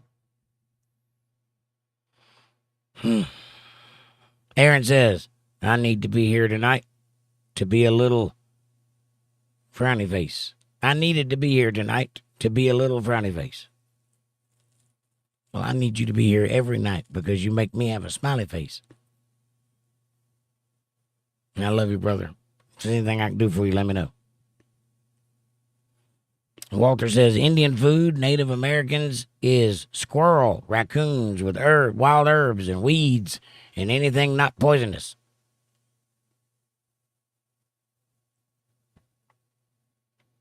Yep. Amy says, lamb tastes like gyros. That's not true. I've had gyros and I loved it. Maybe I do like lamb. Maybe that's what it was. I thought it was beef. You put enough au jus on it, and it tastes delicious anyway. Dip it in your au jus.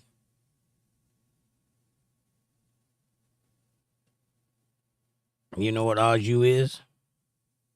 It's where they take an Israeli and put them in a pot and stir it until it's nice and soupy. And they go, au jus. That was a Jew joke. But I was joking. They season it first. Aaron says, that's so cool, Linda. And John says, Aaron, so nice. Garlic and coriander naan.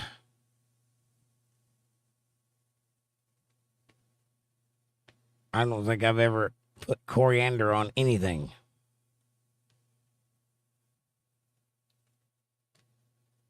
Fab Daddy says, I just got a call from my mother, rolling blackouts, and she was curious if I had power. Why are you having rolling blackouts? Is Gavin Newsom pocketing money again?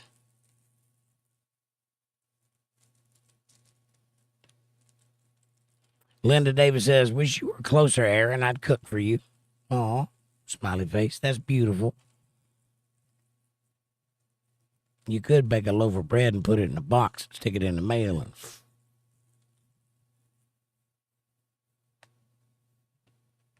and it would have to pass by me before it got to him. We could have sandwiches all the way down the East Coast. I'm just thinking out loud here. That is sweet, Linda. Thank you for that. Aaron says that would be cool. And April says, LOL, Fab Daddy. Because rolling blackouts are hilarious. But my jab at Gavin Newsom was not.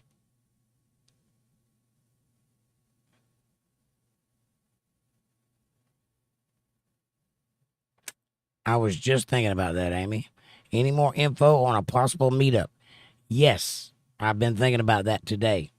And we need to have a serious talk about it amongst the people in the chat room because it's not going to be easy to do.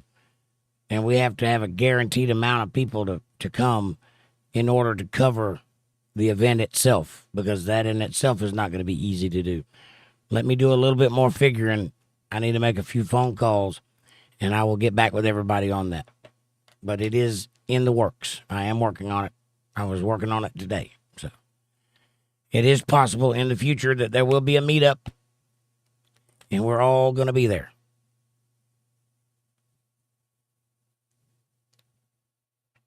And April says, well, do us, Fab Daddy. What do you mean, April?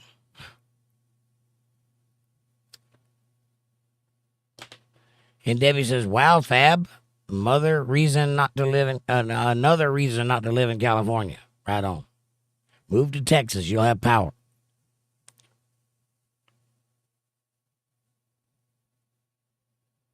And absolutely, Amy, if we do get together, it will be filmed. I'm actually thinking about the whole 9 yards. I'm not just going to do a get-together. It'll be a meet and greet and a show and a performance, like an evening with Jake times 2. I'm thinking about a whole weekend event. That's what I'm thinking on. So you'll have personal access, and you'll have a show, and we'll have dinner. There'll be food. There'll be camping or a lodging of some sort. Might be a motel. I don't know how it's going to work out. But the whole thing, security, dinner, show, photo ops, meet and greet, the whole 9 yards. And the whole thing will be filmed and then used on the channel in the members section, and then later on in the public sphere. But it's got to be done in a way that is feasible, and enough people have to be interested in coming. So my goal right now, the math that I'm doing, is figuring on 50 people, a private event that will then be open to the public wherever we choose to do it at. So there'll be a private event going on plus public access. So maybe we'll be able to make a little bit of money out of it on top of that. I'm not really thinking about making money, though. I'm thinking about being able to cover the expenses. So let me do some more figuring, and we'll do a show on it and talk about it in depth. April says, do you what, April? Context is king, honey. Nobody knows what you're referring to. Aaron says, I don't even know where you are, Linda. Pennsylvania. Amy says, Linda lives in Pennsylvania and Jersey. Or Penn, Jersey, rather. Somewhere up there. And Linda says, I'm up north in Pennsylvania. And Aaron says, are you doing okay, Jake? Do you need anything? I don't see you ask that much. I'm not sure what you're saying there. I'm doing all right. Thank you. What are you referring to? I don't see you asked that much. And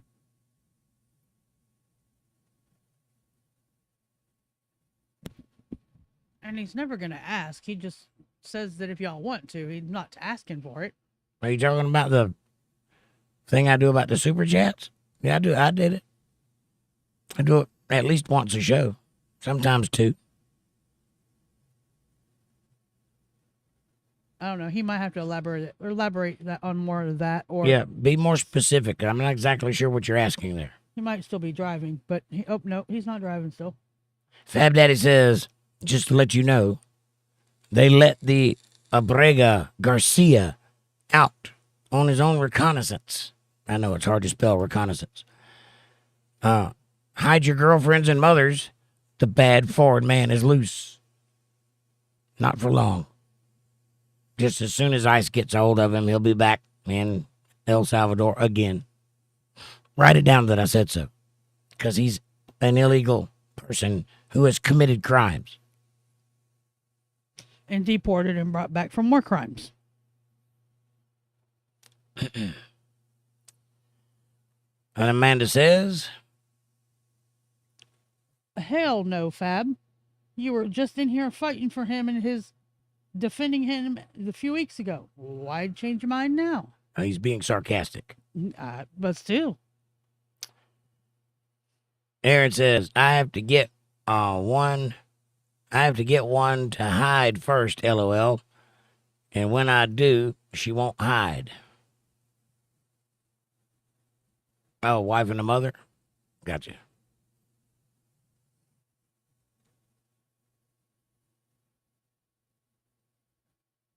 And Fab Daddy says, I was being facetious. The word is sarcastic. Facetious has an evil intent. And you didn't say anything that was facetious, but you were sarcastic. And April says, ha ha. That was funny, Jake. Thank you. Thank you for noticing my hard work. It's hard to be a comedian when you never hear laughter, but it is nice. Amanda says, My chat jumped. yeah, okay, Fab. Which is her way of saying you were being sarcastic, not facetious. Amy says, everyone is allowed to change their mind, especially if they have more than one. True. What if you only have half of one, though? Then changing your mind would not be that hard. I mean, Democrats only got to have half a brain. Walter says, lamb is great. Mutton is old sheep, not so good. Gotcha. Yeah, I don't know much about how to eat sheep. I just know that what I've had, I didn't like it. And Aaron says, Japati sounds like one of my ghetto black friends. Japati and LaQuisha? Yeah. I see what you're saying. Well, I thought of a Jamaican in the bathroom. Where you at? I'm in Japati, my man.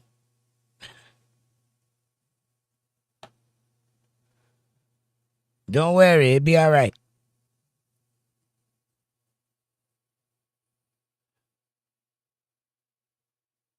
Hey, man, what's that sound? Don't worry. I'm in Japati, man. What it is pork chops, mashed potatoes and gravy, green onions, brown beans, cornbread, green beans with bacon, fried squash, and green tomatoes. Sounds like Tuesday. I love it.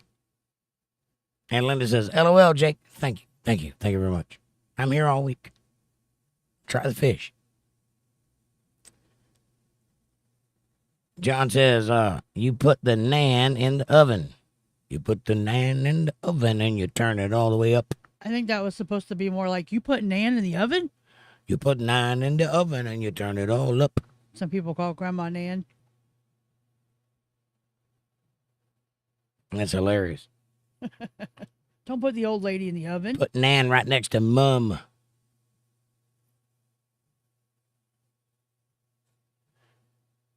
And Da? Is it Da? I think that's only Irish or Scottish. Da. What do you call Dad? Is it Dad? Yeah. Probably Dad. Or father. Father? It's probably Father. Father, can I have another? I think it's just the Scottish that call their dad Da.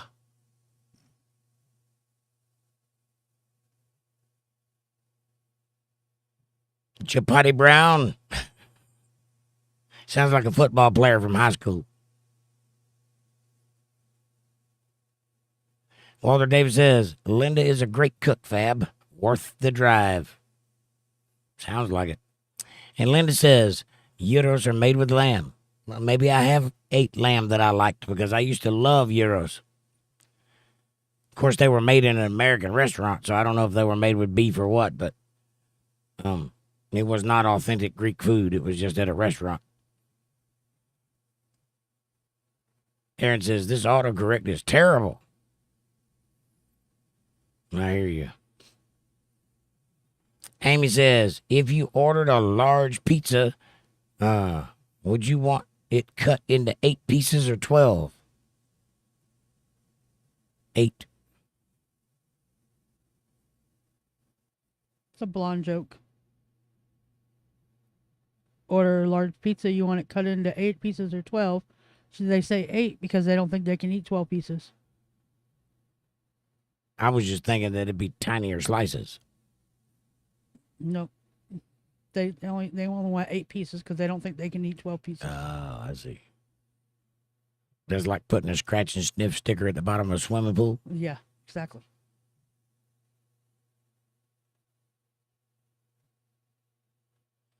Aaron says, some are steak these days. euros. Yep, I think that may be what I had. I don't know. I liked it, whatever it was, but I was young also, and I probably didn't know better. Real euros are made with goat, says Walter. April says, ha ha, y'all speak English, LOL. I'm joking. This is interesting. We have been speaking English. What language do you think we're speaking? What are you hearing? I have questions. What it is Corey and her friend. Huh? Be more specific what it is. April says 12 for me and Amy. Aaron says fake euros. LOL. That's funny.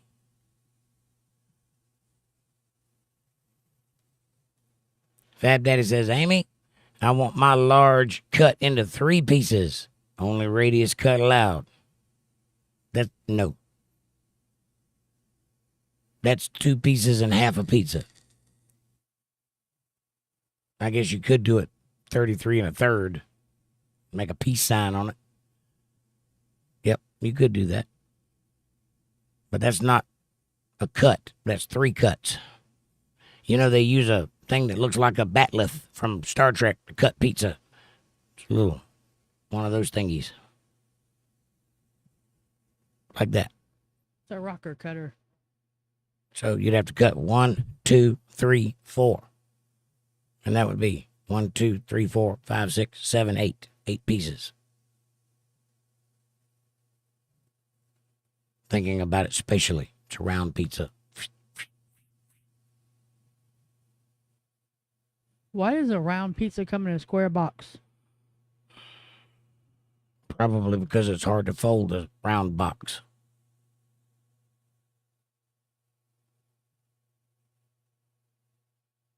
Never thought about that, did you, smartass? I mean, I could see that. No, you couldn't. Folding a round box would be impossible. No, it wouldn't. There are round boxes all over the place, Jake. Where? They make round boxes for all kinds of stuff. Like? I had to order a set of dishes come in a round box one time. It would have to be like a container, not a box. A box is foldable. Box, by its very nature, is square.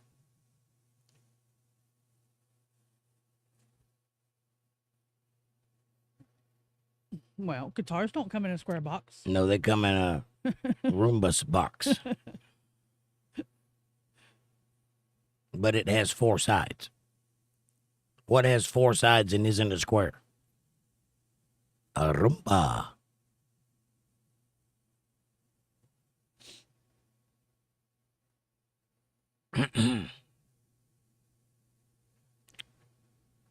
Aaron says bread would be called cut pass. Right on. Yeah, because it would come to me, and then I'd send it to the next person, and they'd send it to the next person, and the next person, and each take 2 slices for a piece of sandwich. And, yep, cut pass. That would be interesting. The traveling bread box. Sandwiches from Pennsylvania to Florida. It'd be different. Amy says, April, find me on Amanda's friend list and send me a request. You get that, April? Walter says, where are you, April? My uncle is in Hobe Sound and visiting him. I'm visiting him soon. Hobe Sound, is that in Florida? Yes. I don't know where that's at. It's down south, closer towards the Keys. Got it. Miami-ish, I think. April says, okay, Amy. Amy says, I could pitch a tent in the yard. I understand that, but there's lots of people that have to be housed. You can't just say everybody show up at such and such and then expect it to happen. There has to be It has to be planned out. There has to be a venue. There has to be porta potties or toilets, depending on what kind of venue it is. There has to be power. There has to be a grill and other cooking devices, water, drinks, food. The show has to be established. The musicians have to be paid. It has to be staffed because you need security, not just for you, but for me too. I am a public figure. All of these things have to be put into place. It's not like going to visit a friend. We'd have to set the event up, and it would cost some money, but it would be worth it. It would be one hell of an event if we can pull it off.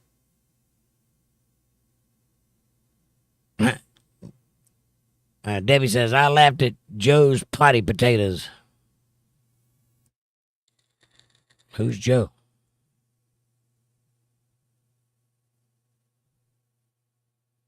April says, Walter, where? Hobe Sound. Amy says, kinky. And Walter says, I know where Jake is and a bunch of other people. Right on. And Fab Daddy says, I will bring some Uranus fudge. They make the greatest fudge on planet Earth from what I understand, and they are proud of it. They make commercials about fudge from Uranus. I've seen their commercials. And they are playing that joke a lot. But if you make fudge and you're from a place called Uranus, really what can you do?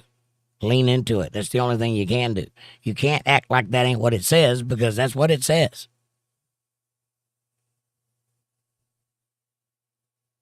And Linda says traditional Greek gyros are made with chicken or pork. In America, they use lamb or beef. Yeah, I don't know what it was. I was a kid, but I remember I liked it. And I liked the au jus sauce. And it may just be because it was different and I'd never had it before. It was different than anything I was accustomed to, and I liked it at the time. And I haven't had one as an adult, but I would assume it was beef, but it might have been lamb. I don't know. And John says, I'll cycle over. Yep. Are you going to cycle onto a boat? Because that's about the only way you're going to get here. And Fab Daddy says, the best fudge comes from Uranus, right?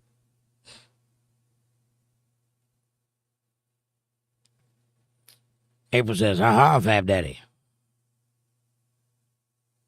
And Aaron says, never been there. PA, Pennsylvania, never been there. I haven't either. As far north as I've ever been would be right outside of D.C. What is that place? Maryland?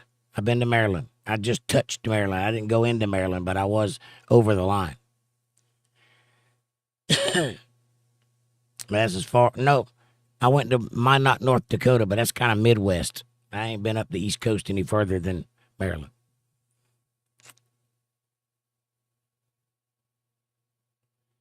Amy says, where's Kevin Bernard tonight? I don't know. I hadn't seen him. He's usually around. Aaron says, I'm saying people don't ask you if you're okay. So I'm asking. Oh, well, thank you very much. I am okay. I'm alive. I wouldn't complain. Thank you for asking. And that's much appreciated. Because you're right. Most people don't ever consider whether or not I'm in need. But they're not supposed to. I'm here to provide a service. They're not supposed to think about what I need. I'm supposed to coax it out of them without sounding needy.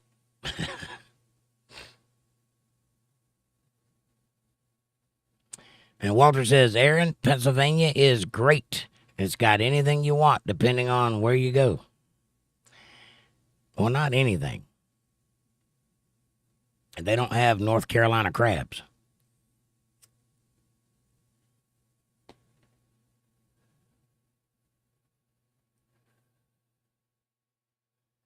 And Fab Daddy says, my guess is Kevin is modding for another. You guys and you're rubbing it in. Well, what is the deal with that? Are you trying to tell me I can't have you?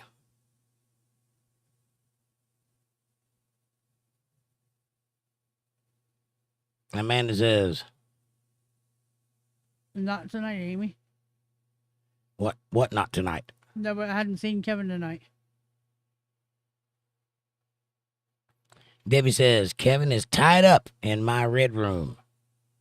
Or he fell asleep. Either could be true.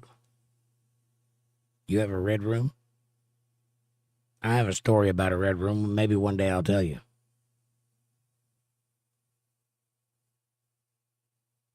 Walter says, I'm going to Key West to visit people I know. And you're somewhere between here and there. Yes, for sure. My guess is you'll drive right past her. Well, he'll drive past a few of us before he gets to her. Yes. Or before he gets to where he's going. Yep. Us, April. We got people all the way down the East Coast, all the way into Florida. So. Aaron. And my podcast is number 17 in Costa Rica on the charts. Number 17. That's not a big number, but that's not nothing either. I don't even speak Spanish.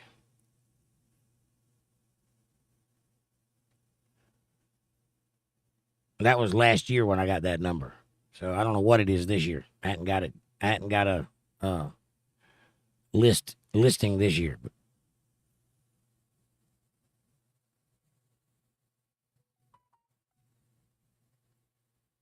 And thank you, Debbie. April says, ha ha. Fab Daddy says, Debbie, did you tell Kevin to put the lotion on its skin or he gets the hose again? Silence of the Lambs reference. That's actually a Buffalo Bill reference. He just happened to be in Silence of the Lambs.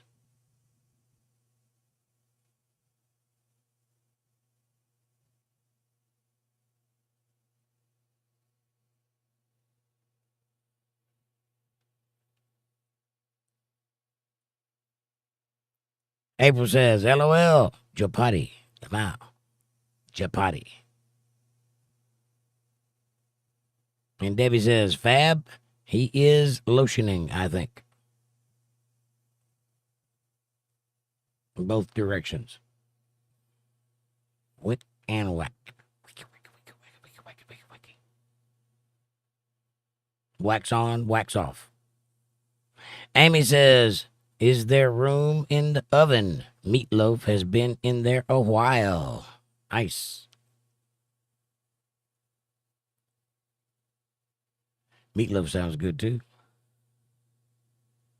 Aaron says, I'm going to do a skit on that. Haha, Japati. Japati Brown and his sister plop and spray.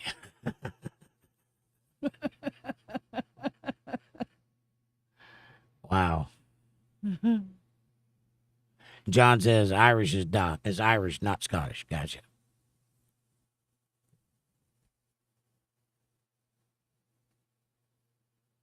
And Debbie says, please, sir, may I have another?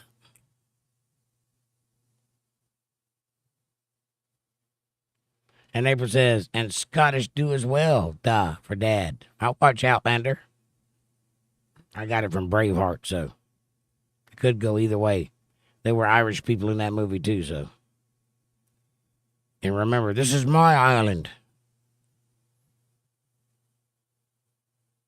Walter David says, that Hansel and Gretel stuff. That's Hansel and Gretel stuff. Could be.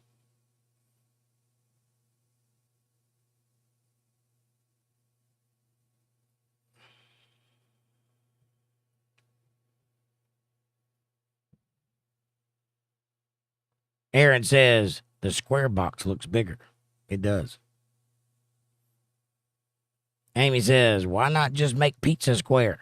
Now that's a smart idea. You'd get more of it if you did.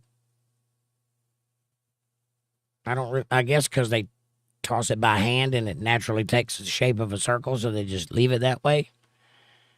But they do make square pizzas. So I don't know why all pizzas aren't square. Seems to be more economical if they do that, and you can cut it better. You get more out of the slice of pizza.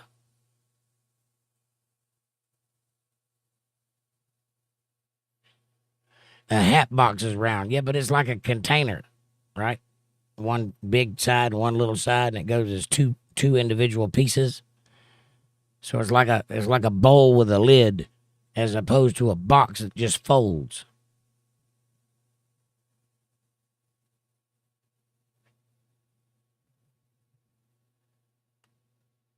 I don't know if a hat box is technically a box or not. That's a good question. And by box, I mean square, foldable. Aaron says, in Chicago they are. What are they? And why are they in Chicago?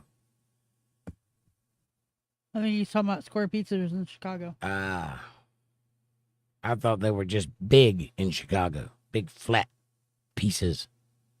Sliced the size of a dinner plate sort of thing. With very thick cheese on it. And Fab Daddy says a round box is a flat cylinder, not a box. Correct. That's what I was thinking. I don't think that's technically a box, even though we use the word box to describe it. April says, good point, Amy. Right on. And Aaron says, or New York. I think Chicago and New York have the same kind of pizza, meaning flat and big with a lot of thick cheese on it that you can't chew. Because like chewing bubble gum. But they swear they have different flavors. I've never been to either place, so I can't attest to that. But the people that have swear by one or the other is the best pizza in the world. I don't know. I'd like to try it, though, one day. We got places here that say, this is a Chicago pizza. But in order to have a Chicago pizza, you need Chicago water and Chicago environment and climate and elevation. And all of that plays into the taste of something. And the people who make it with the traditions that have been behind making it. So Chicago pizza here is not Chicago pizza or New York pizza. So the only way to know is to go there and find a brick-fired oven and order a real pizza from that place. And then you would know. And I've not done so.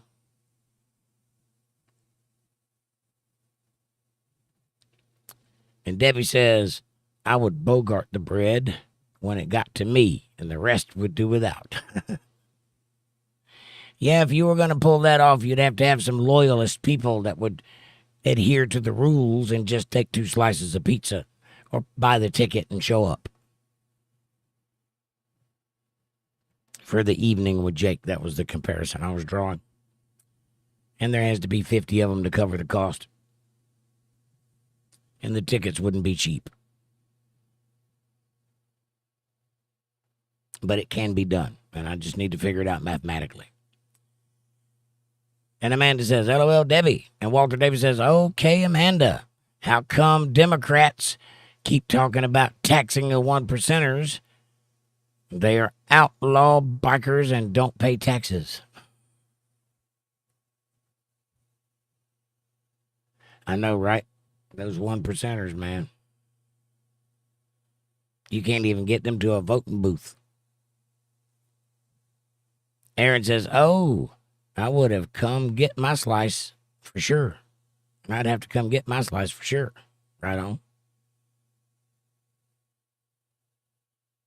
Debbie says, you would have to take it from my cold, dead fingers, Aaron. She's serious about that bread. I had a cinnamon roll this afternoon for a snack, and I am burping it now, and I can taste it like I just ate it. That's not good. There's a strong cinnamon roll, one or the other. Aaron says, well, I hope you did your nails. I hope you did your nails. If I got to take it from your cold, dead fingers, I hope you did your nails. And Aaron says, Jake, saying lean into Uranus fudge. Lean in with both hands and pull. And use lube. April says, something. LOL, smiley face. And Aaron says, April, what you doing tomorrow?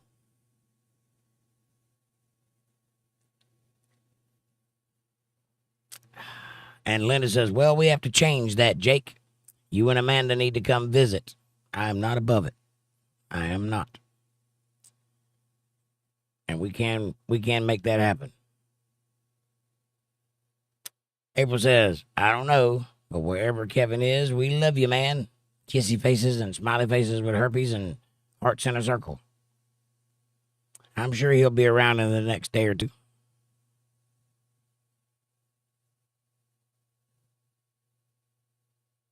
And Fab Daddy says, I went to pick up my date tonight, but she didn't want to ride on my handlebars, so it was a no-go.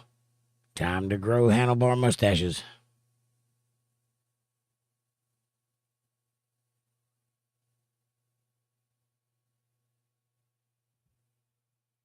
Yep, I got you. April says, I'm going to Safe Light to get my windshield replaced. What about you, Aaron? Safe Light repair, Safe Light replace. Amy says, I'm clocking out and going home. I'll be driving while listening.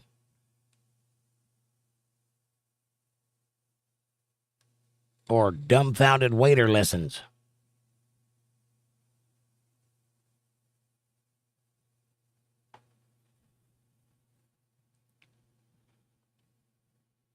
Or drunk weasel lassoing.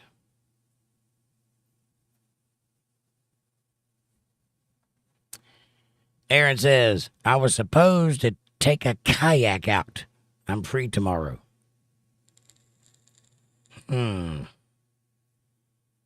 Kayak.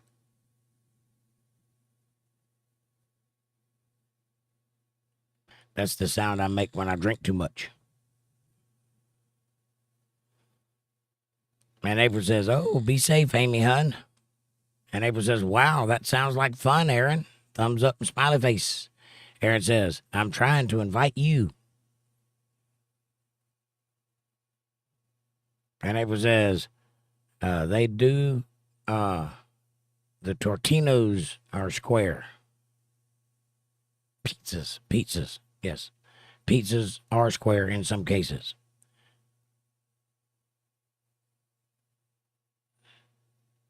April says, LOL, I'm sorry, Aaron. I've already missed almost 8 appointments with Safe Light. I'm not exaggerating. Eesh. Aaron says, straight to jail, April. LOL. April says, no way I'd crack, Aaron.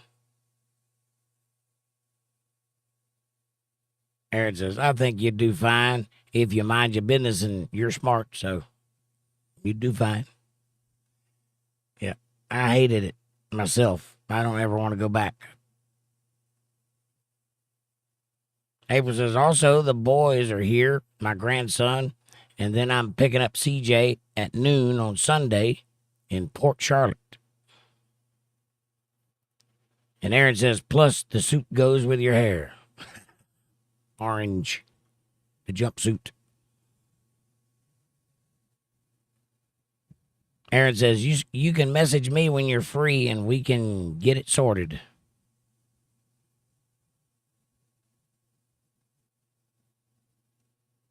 And Fab Daddy says, the sun is set here in the west, already 10 degrees cooler. That's what happens when the sun goes down, it cools off. Aaron says, April, did you know Safe Light comes to you? They do Safe Light repair and Safe Light replace. Did you know? Amy says, I've stopped at a gas station. I tried, but I can't resist. I had to get cigarettes. I hear you. Me too. I'm going to smoke one with you and then I'm going to go to bed. Because it is 11:07. 11:07 coming out of the sky. Going to take you to Memphis on a midnight ride. Let's roll. Baby, come on, let's roll. I'm on a ride. Hey, I'm a traveling man. Yeah. April says, I didn't know that. Plus, I'm staying with my mom. I don't know if they would come here. And I didn't know that they come to you. They didn't offer or tell me. Well, it would be more convenient if they did. roadside assistance and whatnot. Might be more expensive, but why do you need to get your windshield replaced? What did you do? What did you hit? April says, I'm serious. That's messed up. They never told me they come to you. They do.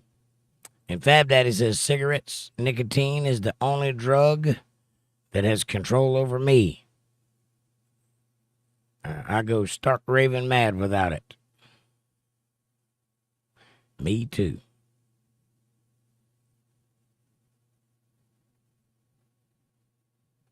Aaron says, yep. They do it with a machine and they pop it out and then they pop it out and go. They did mine at work. I made an appointment online. And April says, a rock hit my windshield hard and insurance is paying for it. But that's good. Always good when it don't come out of your pocket.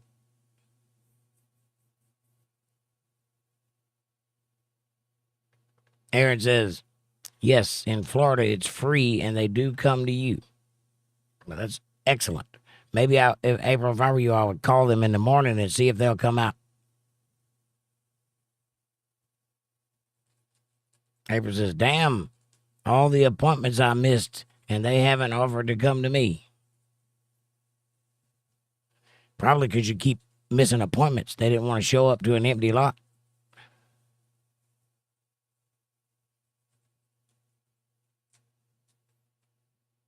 I wouldn't want to go to you either if you wouldn't be there when I got there.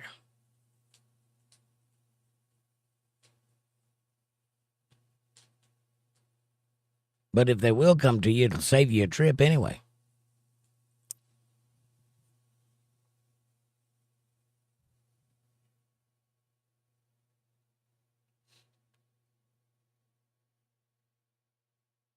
They won't because they're lazy and it's hot, says Aaron.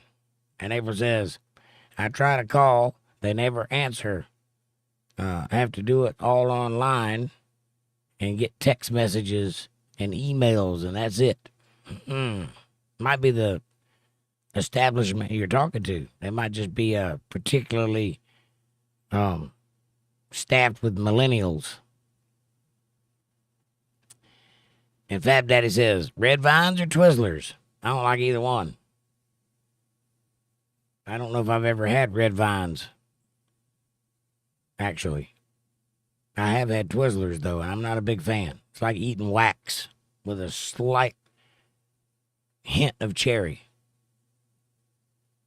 in the wax. And Amanda says, vines, Fab. Aaron says, I'll tell you how to do it if you message me. I've done it.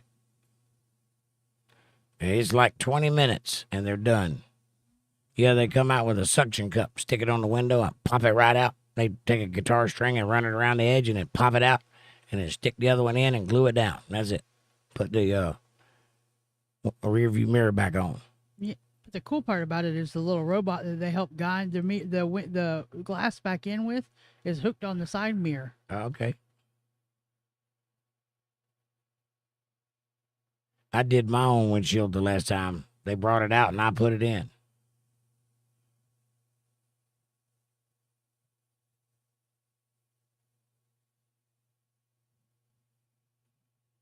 April says they were down on help, and that's why 3 of my appointments were rescheduled. Gotcha. And they said it would take 3 hours.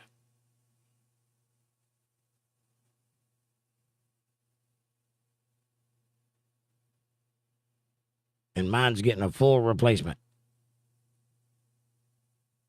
All right, that's the bottom of the chat, and I got to go to bed. Aaron says, yep, Jake is right. Right on. All right, that's usually the case anyway. Not always. I thought I was wrong once, but I was mistaken. I hope each and every one of you have a great night. I'm going to go crash out and sleep in the morning and get up and get some work done around here. I love each and every one of you. I've enjoyed the night immensely. I hope you have too. Have a great night. Go out into the world and be nice to somebody tomorrow, and I promise you it'll change your life. Fab Daddy, Linda, Aaron, everybody, Amy, Debbie, Walter, anybody I missed, I love you all. Thank you so much. Good night, y'all. Aaron says 3 hours is the show up window. Right on. It takes them a while to find you. And April says, much love, everybody. Sweet dreams and God bless. See you Sunday. See you Saturday for Politics. Amanda says, good night all. See you tomorrow night at 8:30 p.m. Eastern Standard Time right here on Untethered Live for Politics. Much love, y'all. Thanks for watching.